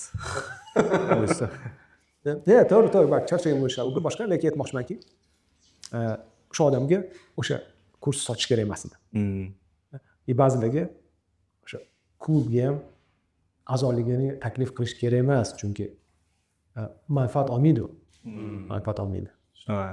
Bizlar ham Husan akaga o'zlari gaplashadilar-da, ya'ni kim misol uchun 160 tadan 180 taga yaqin a'zo bo'ladigan bo'lsa, to'g'risida yo'q 500 ta odam bilan gaplashganman deyiladi Husan aka. Misol uchun men qo'shilayotganda u klubga men o'zlari bilan ko'rishganman, anaqa emas, aytganlar istixora o'qib ko'ring. Kerakmi yo'qmi sizga? Hammaga shunaqada. Bir xilga aytadilar, sen qo'shilmagan bu klubga deyiladi. Ya'ni nimaga aytsa, sen holingdan siz xuddi siz aytgandek, misol uchun holatdan kelib chiqib tursanda anaqa yo'q bu narsaga, nima deydi, потребность, talab yo'q bu narsaga senda. Shuning uchun qo'shilmay qo'ya qolgan deb aytiladi. Rostdan ham shunaqa bo'lib chiqadi ko'p hollarda, ya'ni qo'shilishing kerak emas deganlari уже qaytib ham kelmaydi. Chunki bitta o'ylab ko'radi, boshqa qiladi, shu ideya bilan to'xtab turishadi-da, keyin deydi, rostdan ham kerak emas o'zi kerak. Shunaqa. Mana shu joyda bitta anaqa bor-da, противоречие bor. Ya'ni hammamiz bitta narsa bilan namchi qo'shilsa kerak fikrga. Inson atrofidagi insonlarga tortib ketadi, to'g'ri, kim bilan yonida yursa. Ya'ni o'sha kelayotgan inson, misol uchun, men o'zimga mana shunaqa vложение qilmoqchiman.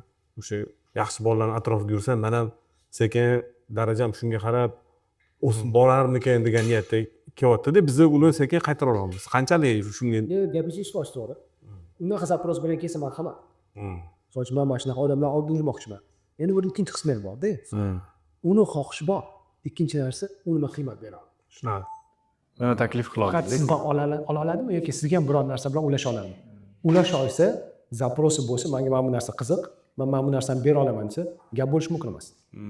Mana shu narsasi to'g'ri kelsa, qadriyatlar to'g'ri kelsa, bosh ustiga. Misol uchun unaqa bilan жесткий cheklovlar yo'q. Bu biz elitarniy klubga qo'shmaymiz degan narsa yo'q. S удовольствием qo'shamiz. Faqatgina mos tushsa bizani bo'yli, muhitga mos tushsa, nafaqat olsin, bera olsin. Demak, klub чисто biznes model sifatida qurilgan bo'lsa, bunaqalar qabul bo'lib kirib ketaveradi, lekin konkret nimadir atrofida konkret ideologiya bilan qurilgan klublarning falsafasi siz aytgandek yo'q, bizga manfaat bersin, faqat shunaqa anaqada qo'shamiz. Stolga nimadir qo'ysin deyiladi, hamma o'tirganda. Demak, anaqada misol uchun уровеньni oshiraman, o'sha katta bolalar atrofida yuraman deydiganlarga sizlar klublarda, ya'ni bizning klublarda shans yo'q ekan. Manfaat bermayman, faqat shu yerdan olaman deydiganlar. Chunki boshqalarni ham keyin gaplashgisi kelmay qoladi bu odam bilan. Chunki nimaga siz yakkalanib qoladi-da. Misol uchun kimdir bilan gaplashib, faqat sizni eshitib o'tiraversa, lekin u gapirsa, siz gapirsan charchaysiz-da. Siz u ham gapirib tursa, ovqatlanib o'tirasiz-da. Misol uchun o'zi safarga borganda, nonushtaga borganda, shunaqa. Bizda bola qo'shiladi, yangi bola.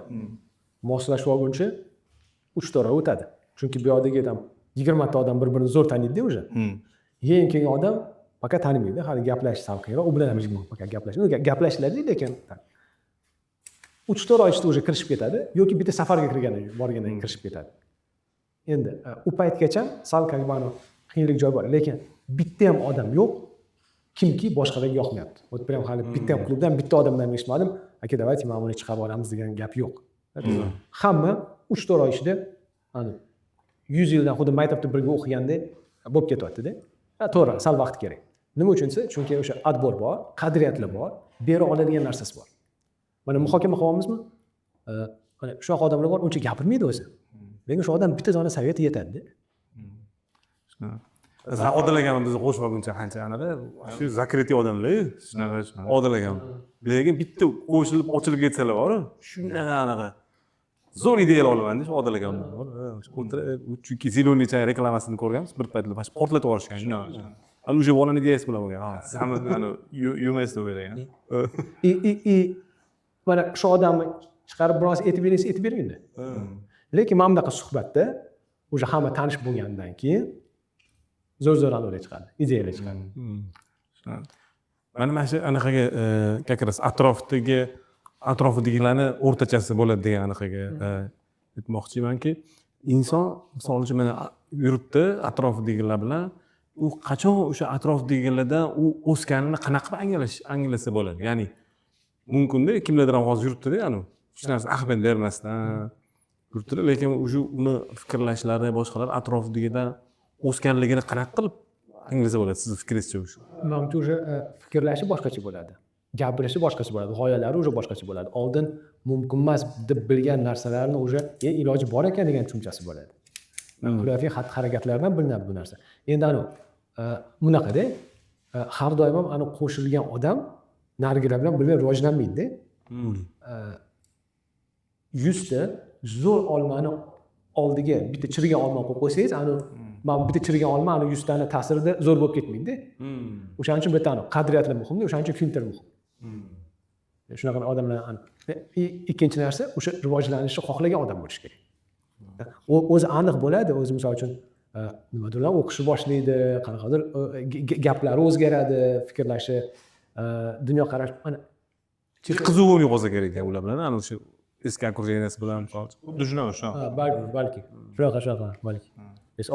Agar eski okrujeniyasi agar uni bo'lsa-da, hadratda balki eski okrujeniyasi ham zo'rdir, uni bilmaymiz-ku. Shunaqa odamlar sekin o'sha klubga kirishni o'ylasa bo'lar ekan-da, to'g'rimi?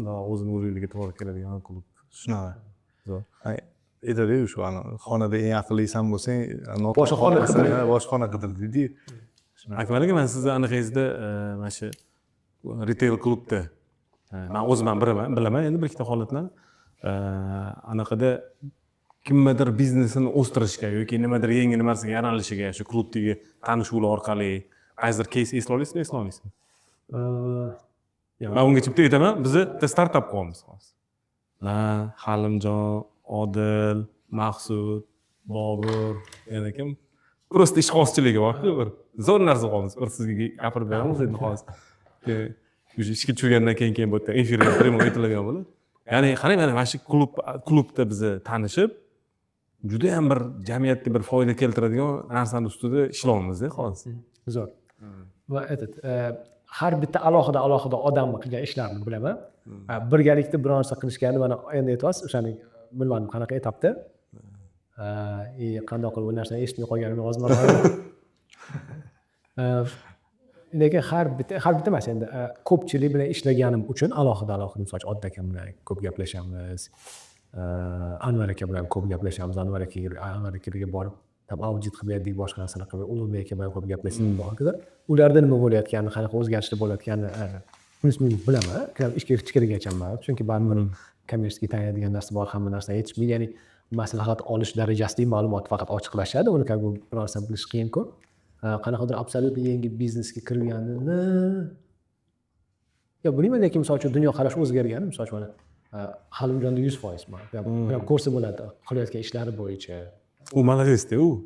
Halimjon tinmaydi. Maksimalli foydalanadi. Ana kelib menda muammo borligini yechib beringlar deydi. Safar aytdingiz, ya'ni safarga chiqqan odamlar bir-biri bilan tez yaqinlashib ketadi, yaxshi bo'lib ketadi deb. Men faktorda ham o'zi safar orqali qo'shilganda hamma, ya'ni yangi odam bormoqchi, qo'shilmoqchi bo'lsa safarga boradi. Hammasi yaxshi bo'lsa, bir marta safarga borib kelishga majbur, ya'ni klubga qo'shilmoqchimi? Nimaga desa, endi odamni safarga chiqqanda bilasiz deyishadi-ku, qanaqaligi. Shunaqa, siz ham biz bilan yaqinda safarga chiqib keldingiz. O'shanda Hasan aka bilan o'tiribmiz, spiker chaqirishimiz kerak. Endi o'yladim, Akmalga borganlar oldin, chunki ular anchadan beri yaqin tanish bo'lganligi. Hasan aka dedim, Akmalga ham borganmilar Nasriddinov o'shatsam hech chaqirmagan ekanmizlar keyin o'zi ham aytdilar-ku mana shunaqa hech sizni olib bormagan ekanmiz birga ket dedilar ho'p dedilar vaqtlari bor ekan aka biz borib keldik shu qanaqa bo'ldi впечатлениялар ya'ni sizdagi taassurotlar qanaqa bo'ldi qanaqa narsalar oldingiz yo'qdan o'zi safar bo'yicha mana birinchi marta man unga chet elga 2000 yil chiqqan o'sha Yaponiyaga ketdik 7 bola 20 bola ketgan lekin bitta reysmi 7 bola ketdik bu yerda biz 3 oy birgalikda Toshkentda 3,5 oy yapon tilini o'rganganmiz lekin u yerda bir hafta birga bo'lib u bolalarni 3 oyga nisbatan yaxshiroq tushunasizda chunki xatti harakatini ko'rasiz gaplarini o'sha faqat biznesga taalluqli gaplar emas o'sha hayotiy gaplar misol uchun qandoq qilib ofitsiant bilan gaplashayotganini ko'rasiz qandoq qilib uborщица bilan gaplashayotganini ko'rasiz qandoq qilib mana har xil o'yinlar o'ynaydi-yu ani qiladimi yo'qmi muxolifat qiladimi yo'qmi o'yinda mana shunaqa narsalarni ko'rasizda ya'ni safarda doimiy ravishda birga bo'lganingiz uchun bitta odam ozmasi bilan biron joyda uchrashsam misol uchun biznes zambrek bo'lsa siz bilan gaplashadigan bo'lsak man qanaqadir obrazda bo'laman siz qanaqadir obrazda bo'lasiz ya'ni biz to'liq ochilmaymiz chunki 1,5 soat 2 soat ichida biz mana shu qobig'imizda obrazimizda bo'la olamiz lekin birga ovqatlansangiz suzishga borsangiz qanaqadir o'yinlar o'ynasangiz kvadratsiya kvadrada uchsangiz boshqa u qobig'i ushlab turishni iloji yo'qda o'shani asliyatingiz ochilib qoladi o'shanda odamni cho'tkiroq tushunasiz yaxshiroq tushunasiz qanchalik sizga yaqinligini qanchalik ochilishingiz mumkinligi qanchalik sizga приятныйligini bilasizda misol uchun man realni bir ancha bo'ldi eski tanishlar bilan bir uchrashdikda endi bir 5 yil bo'ldi undan oldin bir 15 yil uchrashmaganmiz uchrashdik gaplashdik gaplardan qulog'ingizni yopmagingiz keladida xullas o'shandan keyin boshqa uchrashmadik safar mana shu narsani sizga tezda bir haftani ichida tushunib olishga imkoniyat beradi zo'r tushuniladi inson safarda o'zingizda anaqangizda qanaqa bo'ldi ya'ni o'sha yerda dars o'tdingiz safarda formati qanaqa ya'ni qaysi jihatlari yoqdi qaysilari yoqmadi menga juda na самом деле bu narsani man birinchi Hiltida ko'rganman bizani biror narsani muhokama qilishga любой narsani misol uchun strategiya muhokama qilamizmi retreat degan narsa bo'lardi ofisdan tashqariga chiqarilardi misol uchun Podmoskoviyada ko'p anilar bor dam olish maskanlari bor o'sha yoqqa 2-3 kunga boriladi strategiya gaplashiladi endi u yerdachi завтракка ham обедga ham ужинga ham boshqa paytda ham biznes to'g'risida gaplashasiz ya'ni uni effektini man ko'p ko'rganman zo'r tarafi siz полный hamma mana bu ishdagi muammolaringizni ortda qoldirasizda bitta narsada skonsentrироваться qila olasiz mana safarda treninglarni ham zo'r tarafi shuki siz haqiqatdan hamma muammolaringizdan boshqa narsalardan yopilasiz bitta narsaga o'rganishga fikr qilishga просто yotib qanaqadir bir narsalarni o'ylashga yangi g'oyalarni o'ylashga chunki boshqa paytda unga imkoniyatimiz yo'q chunki aksariyat odamlar operatsionkada rivojlanish uchun sizda bo'sh vaqt bo'lishi kerak Bodo Shefer bir zo'r kitobi bor edi kitobni nomi esimda yo'q lekin kitobida bitta zo'r g'oyasi bor har 2 haftada deydi bir kun o'zingizga o'zingiz hech narsa qilmaslikni rejalashtiring ya'ni faqat yotib dam olib fikrlaydigan kuningiz bo'lsin deydi nima uchun desa o'sha paytda zo'r g'oyalar keladi chunki sizni operatsionkani o'ylaganingizda bo'lmasdan qanaqa muammoni o'ylaganingizda bu odam bilan qanaqa argumentda qanaqa muloqot qilishni o'ylaganingizda sizda g'oyalar kelmaydi sizni fikringiz o'sha bilan band bo'ladi safar ana shu fikrlarni o'shaning uchun retreat o'shaning uchun eski joydan chiqib ketishingiz kerak muammoli joydan chiqib ketishingiz kerak tasdiqlayman mana shu burchmunlarni zo'r tarafi shu narsani yo'lga qo'yish kerak bo'ladi kompaniyalar chiqadi mana misol uchun direktori strategiya sessiyada ishtirok etishi kerak marketing direktori ishtirok etishi kerak ularni doimiy ravishda kimdir aniq qilib turadi trevojit qilib turadi ya'ni vaqtini oladi murojaat bilan keladi qo'l qo'yib berish kerak boshqa qilish kerak chiqib ketganingizdan keyin qog'ozni kutib turadi boshqa iloji yo'q ya'ni tем более bizada qoida bo'lardi telefon o'chirilardi tamom hech kim sizga telefon qilmaydi bemalol o'tirasiz, ertalabdan kechgacha ham keyin yoqasiz, uydagilar bilan gaplasha olasiz, tamom, telefonga javob berasiz, obeddan keyin qaytib kelasiz, yana o'shani davomi. Zo'r tarafi neformal obstanovka-ku. Siz ana dachaga chiqqaningizda-chi, direktor bilan, prezident bilan hazillashsangiz bo'ladi. Ofisda balki unaqa gaplasha olasiz ochiqchasiga. Bu yerda oila to'g'risida ham oilangiz o'zingizni ichki qanaqadir bir dunyoqarashingiz to'g'risida, o'zingizni qanaqadir boshqa shaxsiy hayotingizdagi narsa, misol hobbilaringiz to'g'risida, muammolaringiz to'g'risida, qanaqadir xursandchiliklaringiz to'g'risida gaplashsangiz bo'ladi-da. O'sha imkoniyat bor. Ya'ni kallangiz bo'sh bo'lgani uchun qabul qilib olish ham zo'rda. Ma'lumotlar. Haqiqatdan zo'r. Men oxirgi safarimda Yevropada mashinada aylanib chiqdim. O'g'lim, ya'ni qishloqlarda yurdimda.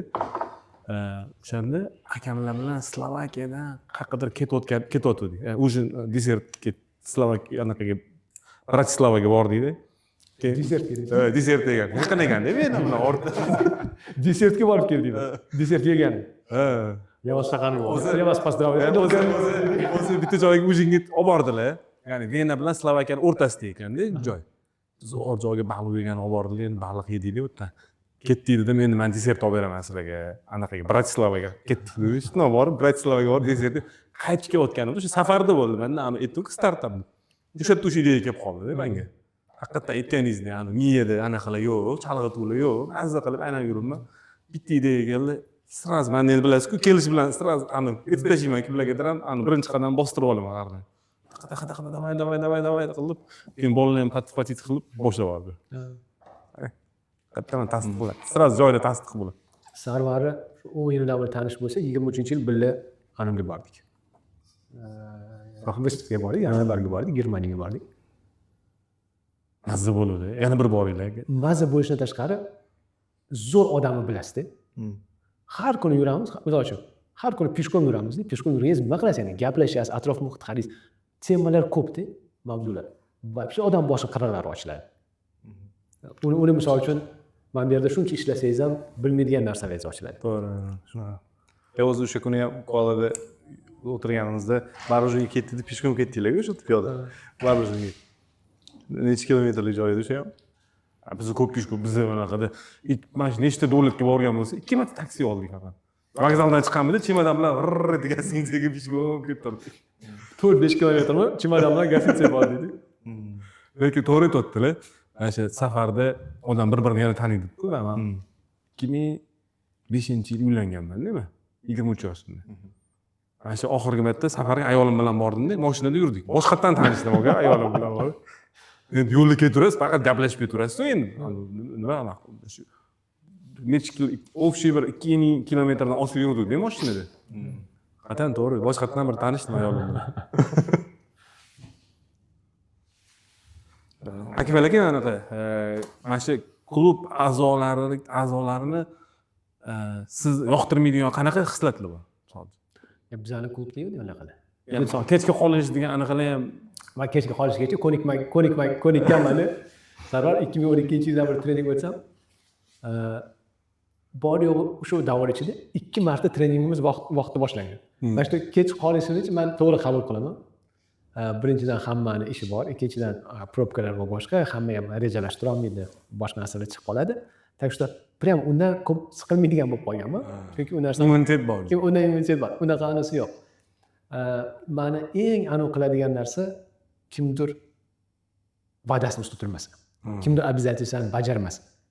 Lekin bizani ko'pda deyarli unaqa qiladi. Chunki o'zi birinchidan kambiz, unaqa ko'p odamlar. 24 nafar. Zo'r zanato'ylar yig'ilgan. Kayma. Biz даже Toshkentda aytyapsiz-ku, safarga borganingizda ko'rdingiz-ku, vaqtida yig'ishga qiynalamiz. Bitta gazini turamiz. Lekin vaqtida trening olishga qiynalamiz.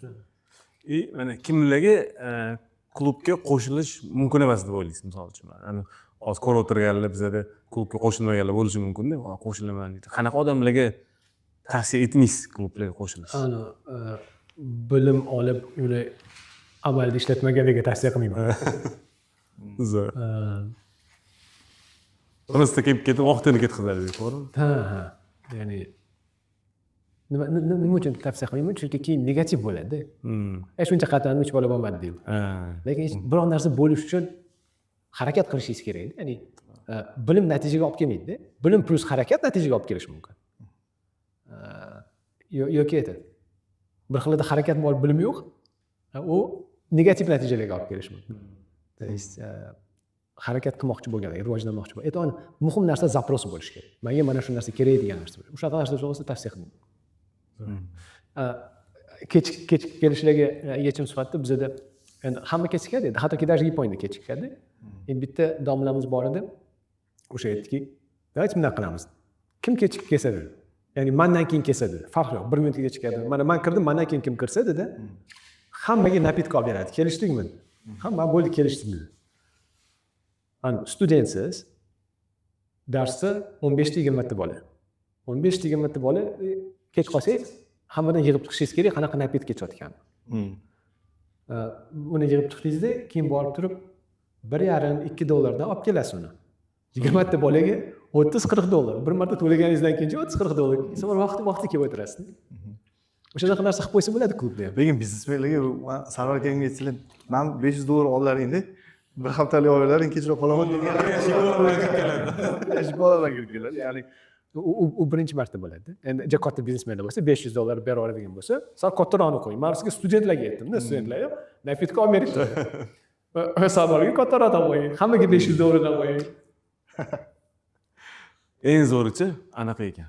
Vaqtida boshlasa, misol uchun mana aytildimi, ana nechida 8:30dan 9dan 9da boshlab yuborsa, eng qiziquvchilar o'tib ketib qoladi. Kelgan odam ana voy kelgan oxirroq kelishim kerak.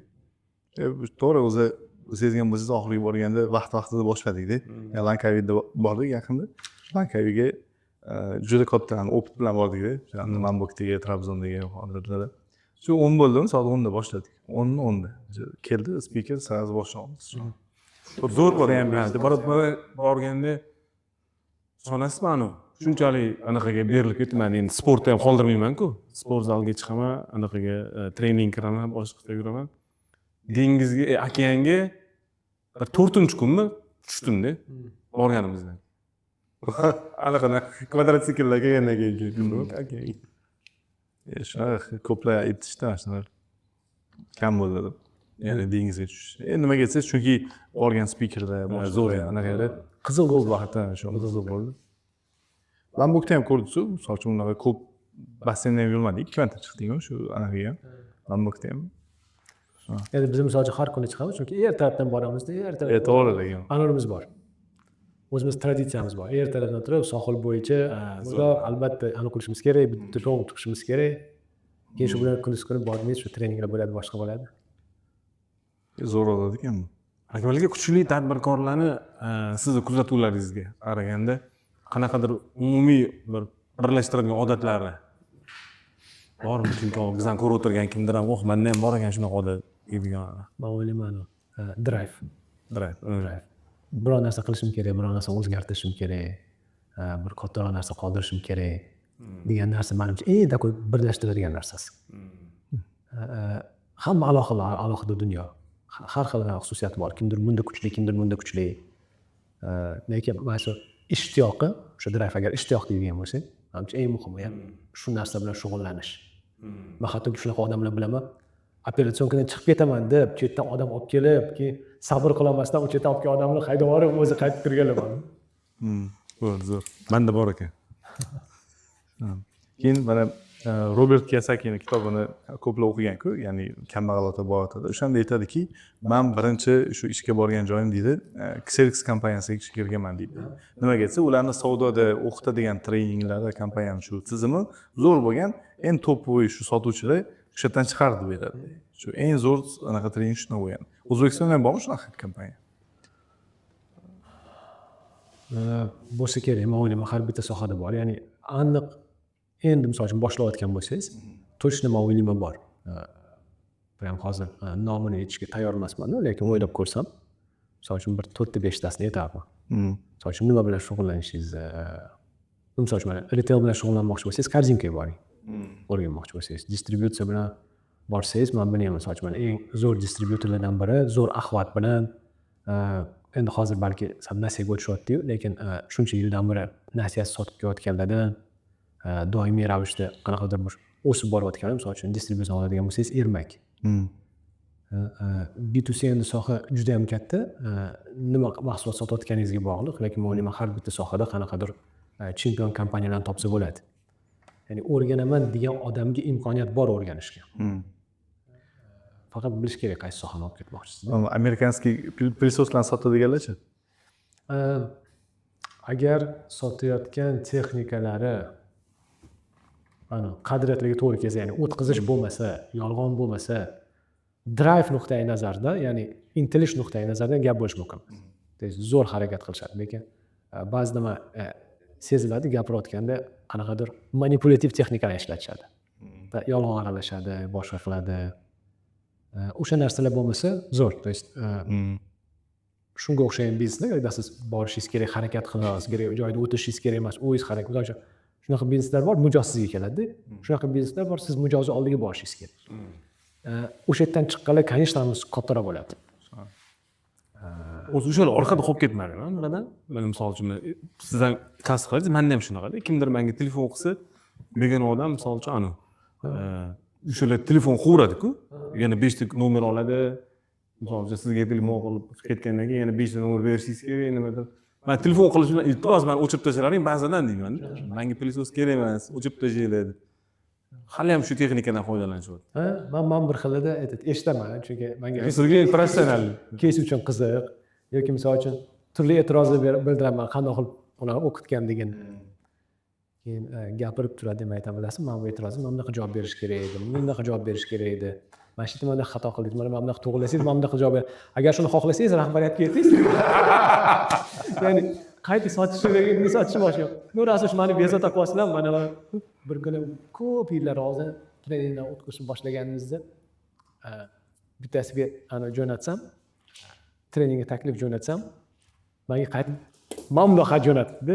U xatda sabachий budka bor-ku, ya'ni itlar yashaydigan nima deydi, in quradi-ku, uycha quradi-ku itga. O'shanaqa ishlab chiqaradigan tashkilot ekan u. Menga yozib chiqdi, bizda mana bunaqa uylar bor, bunaqa uylar bor, bunaqa uylar bor. Ular ham taxtadan qilingan, ichiga stiklovata qo'yilgan issiq bo'lishi uchun va hokazo, hokazo, hokazo. Keyin oxirida yozibdi. Umid qilamanki, men sizga jo'natgan ma'lumot ham sizga xuddi sizning ma'lumotingiz menga qiziq bo'lgandek qiziq bo'lsa kerak deb jo'natdi. O'shanga o'xshab bir xil shunaqa professional bir eshitaman, qilaman, gaplashaman, lekin to'g'ri, men 100% qo'shilaman. Texnika eskirib boryapti, mamnunman, samarasi pasayapti. Undan tashqari hozir mashinliklar ham ko'payib ketgan. Ya'ni telefonli zvonoklar odamlarga yoqmayapti, ko'pchilik olmayapti. Birga tanishlarimiz hattoki begona nomer вообще дозвониться qilamiz. Любой begona nomer, siz uni kontaktida bo'lmasangiz, blokirovka.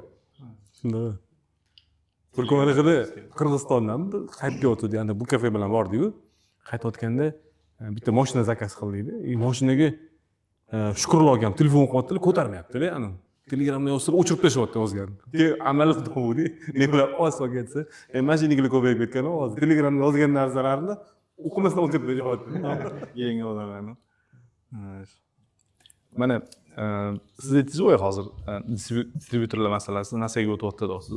Ya'ni O'zbekistonda distributorlarni ko'p holatda distributorlik vazifasidan ko'ra ularni как moliyaviy institut sifatida ko'rishadi. Nimaga? Qanaqadir tovar olib keladi, pulni tikib, bu yoqdagilarga ko'proq vaqtga qo'yib beradi. O'shanda nomidan distributor bo'ladi. Lekin haqiqiy distributor o'zi qanaqa bo'lishi kerak? Yo, nasiyasiz ishlashi uchun qanaqa yechimlar bor? Mana qarang. Nasiya masalasida-chi, shunaqa gap bo'lib qoldi, что nasiyadan xuddi biror bir kasallikdan qo'rqqandek qo'rqishadi. Endi mayli, hozir shunaqa bo'lib ketdi. Do'konchida deyarli puli yo'q aniq qilishga, xarid qilishga. Konkurensiya juda katta. Siz bermasangiz boshqalar beryapti. To'g'ri, nasiyani qisqartmas, nasiyani boshqarish kerak. To'g'ri boshqara olish kerak. Bir tashkilot keldida aytganki, bizda nasiyamiz bor, bizga ketishdi, что этот. Unaqa ketishdi, biz yopilib ketamiz-da. Men dandan olib keling, ko'raylik-da. Ular qarasam, bir oborotiga nisbatan 13% nasiyada. То есть u katta foiz mutoy qiladi. Aytib, mana shu pulingiz qanchada qaytib kelyapsam, oy oxirida 0 qilamiz deydi. Zo'r. Problemasi yo'q, ishlayveringlar. Ya'ni to'g'ri bu instrument, mijozni jalb qilish instrumenti, siz qanchadir pul uni biznesiga tikyapsiz, to'g'ri, sizni biznes pulingizni aylantiryapti. Lekin nima problemasi bor? Misol uchun, yillik oborotingiz 13% degani, uzoq bilan 1,5 oyda yopib olgan bo'lsangiz yopilyapti-da u. O'sha qanaqa hisoblanadi hozir boshqa eshitayotganlar tushunmay qolmasligi Misol uchun, общий hozir ko'chada turgan puli yillik оборот. Misol uchun olib qarasangiz, 1,5 oy ishlash vaqtida da to'g'ri sal ko'proq, 1 oy bo'lsa undan ham zo'r. Misol uchun oy oxiri yopiladi, lekin aytadiki shunaqa katta tashkilotda ular 45 kun qilib beramiz, 60 kun qilib beradiganlarimiz bor, там katta оборудование olishadi. Qimmatroqda misol uchun 2-3 ming dollar. Endi har xil tovarlar bor. Условно говоря, 5 ming so'mdan там bir necha milliongacha, misol uchun 50 milliongacha mahsulotlari bor-da. O'sha distributsiyasi bilan shug'ullanishadi. Boshqarayotgan bo'lsangiz, muammosi yo'q. Misol uchun farm kompaniyalar hammasi shuni ishlaydi. Lekin muammo yo'q, chunki ularda целый отдел anu bilan debitorka bilan ishlaygan. Ularning cho'tki standartlari bor. Рассрочка bo'ldimi, qizil chiqib keldimi anu, mijozga qo'ng'iroq qilamiz, gaplashamiz, olamiz pulimizni, olmadikmi, qanaqadir boshqacha yo'llarni qidiramiz. Hech qanaqa yo'llarimiz bo'lmadimi, sudga beramiz. Voy, mijozimiz xafa bo'ladi. Xafa bo'lsa problemasi yo'q, siz masalan baribir hozir sotib olmayapti. Pulimizni qaytarib olaylik. Keyin 2-3 oy xafa bo'lib yuradi, lekin keyin bari xarid qilishni boshlaydi. Chunki mahsulot bor sizda, vaqtida yetkazib beryapsiz. Servisingiz bor va hokazo, narxlaringiz yaxshi. Mayli, boring yana 100 ta odam bilan sudlashsangiz, o'shandan bir 50 tasi olmasa, давайте boshqalarni qidiraylik deb, потому что nima qilamiz? Biz pulimizni qaytarayotgan tashkilot bilan ishlaydi. Pul yo'qotgandan eng problemasi bilasizmi nimada? Sizdan qarz bo'lib turgan tashkilotchi ishini to'xtatmaydi-da. Mahsulotni sizni raqobatchingizdan oladi. Eng qizig'i undan naqdga olayotgan bo'lishi mumkin. Shunaqa bilan nima qilish kerak? Mana holat juda ko'p. Misol uchun mana strukturирован ishlasangiz, qanaqadir omillarimiz bor, qadamlaringiz bor. Shuning uchun misol uchun telefon qilasiz, iltimos qilasiz, qattiqroq gapirasiz, sudga berasiz, pulingizni qaytarib olasiz. Keyin boshqa odam shug'ullanadi. Отдел bor. Targov emas. Kollektor. Targov boradi, aytadi, akajon deydi, nima qilib. Это не это, Magazinlar o'zingiz ham mana podstavingiz qilsangiz aka, men sizni premium olmadim, endi agar rost bo'lsa-da, lekin men emas ular deydi. Ularning vazifasi shu aka, ularni ham ayblab bo'lmaydi. Ularning asosiy vazifasi shu. Lekin aka, siz bilan to'g'ri ishlasak, sizdan baraka topasiz, men ham baraka topaman. To'g'ri, kimdir xafa bo'lishi mumkin, boshqa qiladi, lekin odatda pulingiz u yerda yotib, u olmasdan yotgandan ko'ra, chunki bu pretsedent, boshqalar ham shunaqa qilishni boshlaydi. Bir ikkitasini olsangiz, zato targ'ibingiz keyin boradi, aytadi, aka deydi, pulni bermasangiz uzr, mana deydi, oldingi safar 5 ta kompaniyani aniga topshirdik deydi, sudga. Pulini oldik deydi, lekin sudda muammosi sizga kerakmi aka deydi. Ya'ni qanaqadir aniq bo'ladi. Anus bor, limit qo'yilishi kerak, misol uchun ham rostaq mahsulot berib yuborib bo'lmaydi. Siz ko'rishingiz kerak mahsulotingiz qanchalik sotiladi u yerda. Misol uchun oyiga 10 ta sotdingiz, siz unga ham 30 ta mahsulot, 40 ta mahsulotni berib olgan bo'lsangiz, конечно, debitorga turadi. Sotilmagan mahsuloting. 4 oy sotiladi u mahsulot. 4 oy sotilsa, sizga qayta qilib bera olmaydi u pulni. Ko'p do'konlarda, ayniqsa agar oziq-ovqat to'g'risida gapiradigan bo'lsak, sistema вообще hech qanaqa emas.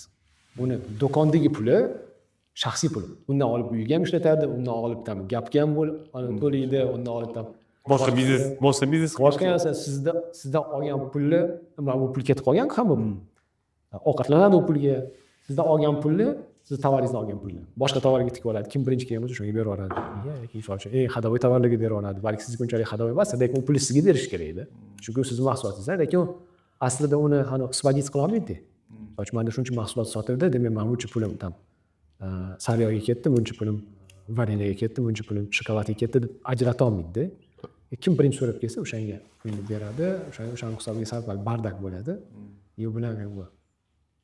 Sizda ham bardak bo'lsa, unda bardak pul sizda bardak bo'lsa, sistema bo'lmasa, struktura bo'lmasa, qanaqa ishlash kerakligini, lekin misol uchun limit bo'lmasa, mana shu do'konga shunchalik mahsulot bera olamiz. Bo'ldi. Ko'proq olmoqchimi? Zo'r, mana 10 tumlik berdik. Yana 4 ta olmoqchimi? Ana 4 tani pulni bersin, keyin yana 4 ta beraylik.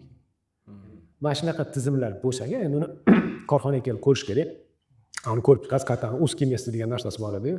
Ana server kitobida. Shu joyini topasiz, nima bo'lyapti? O'shanisi misol uchun hal qilishga balki yordam berarsiz. Balki yana siz mahsulotingiz sotilmayotgandir. Siz bilan bergansiz, kelishgansiz, lekin mahsulotingiz turibdi, qanaqa siz pulingizni beradi. Endi to'g'ri kelishgan bo'lsangiz, agar bergan bo'lsangiz berish kerak, lekin bunday olib qarsangiz nimani hisoblanadi? Sotilishadi. Yoki sotilishga yordam bering.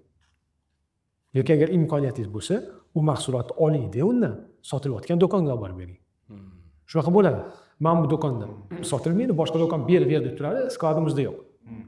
lekin do'konlarda bor bu narsa. yoki u misol uchun korrupsiyaniy sposobnisi bitta bo'lsa unga 10 ta tiqib qo'ygan bo'ladi и unda ana как будто sotilmayotgandek ko'rinadi-da. Shunaqa. Pul bergisi kelmaydi. Ha, shunaqa. O'shaning uchun bitta berish kerak. Bitta sota oladigan bitta berish kerak. Maskoring qilish kerak. Sota oladimi yo'q, puli bormi yo'qmi, ertaga muammo bo'lsa qaytara oladimi yo'qmi deb. Shunaqa. O'zi vaqtimiz ham o'zi qancha bir 1,5 soat ham o'tib ketdi o'sha hashbizlikcha. Birpasda shunaqa. Endi hozir endi hayvonli joyga kelyapmiz. Mana Akmal aka biz hamma kelgan odamlarga aytamizki, biz hozir mana eng yaxshi kommentariyaga, ko'p layk kelgan kommentariyaga bitta sovg'amiz bo'ladi. Shu iyinli mehmon tarafdan. Shunga nima sovg'a bersak bo'ladi? Eng yaxshi kommentariya egasiga. Ko'p eng yaxshi kommentariyani qanaqa tanlaymiz oldin shuni ayting. Like eng ko'p like kelgan, eng ko'p like kelgan. Eng ko'p layk yig'ganga bizada 4-iyulda sotish mahorati 2.0 degan treningimiz bor edi. 2.0 deb nomlashimizning sababi boyatgan shuncha vaqtdan beri gaplashayotgan gapimiz eski instrumentda ishlanyapti, yangilarini aniq qilish kerak, joriy qilish kerak. Ana shu yangi, teshi tegmagan, sotuvchilar hali eshitmagan, raqobatchilaringiz hali o'rganib ishlashga ulgurmagan texnikani o'rgatamiz. Bir kunlik trening.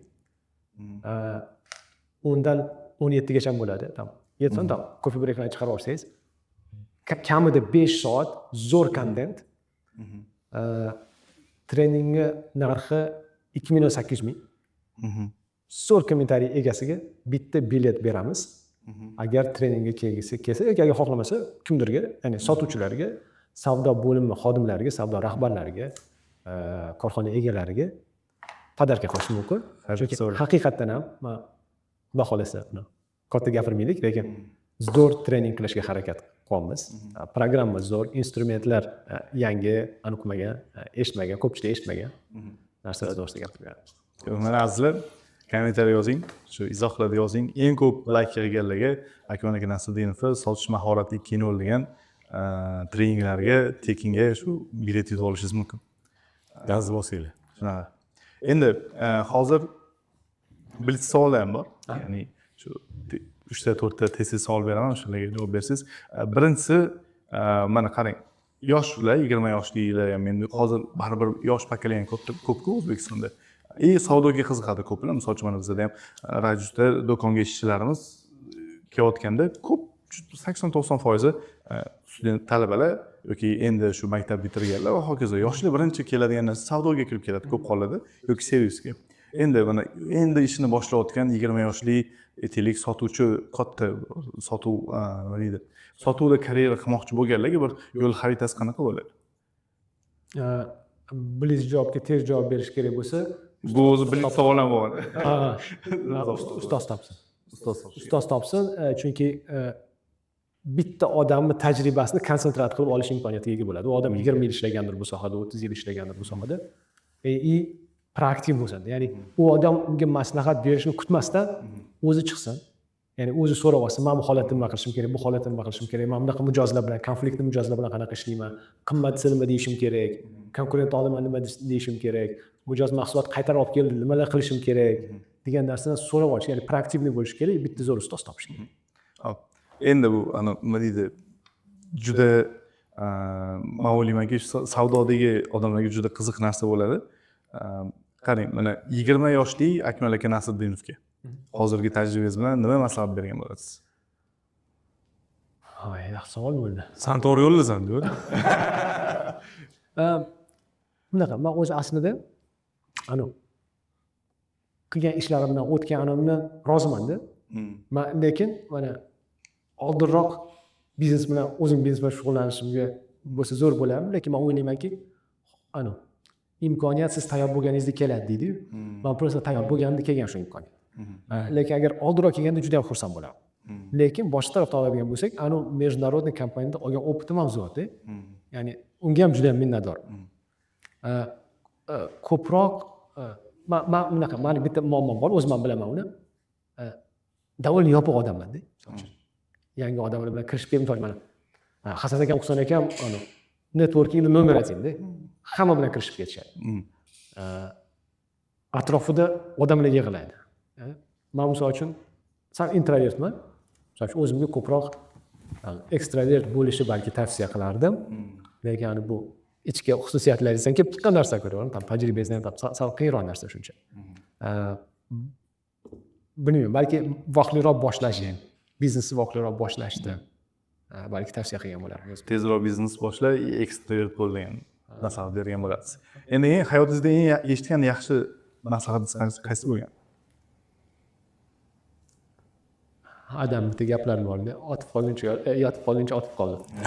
Taslim bo'lgandan ko'ra harakat qilib ko'r degan narsa bor. Ya'ni bironsa o'xshamayaptimi yoki bironsa anani o'ylayapsam, bunisi o'ylagandan ko'ra qilib ko'r. Eng yomon maslahatchi? Bilmadim. Yaxshi maslahat berishgan. Endi ana o'zi shunaqada, odam ma'nosi shunaqa, yomon narsalar esdan chiqib ketadi o'zi. Yaxshi narsalar qoladi. Balki yomon maslahatlar ham bo'lgandir u. Ko'pay bitcoin nimaga? Yo'q. 100 minglik paytida. Yana oshadi. Eng yomonni eslolmayman. Tushunarli. Akmalga kattakon rahmat. Kelganingiz uchun mehmon sifatida mana bizni chaqirganingizga lab berib. Va xursandman, rahmat. Sizlarga rahmat. Mazza qildik, mana rahmat. Ashti mazza qildim men ham. Rahmat.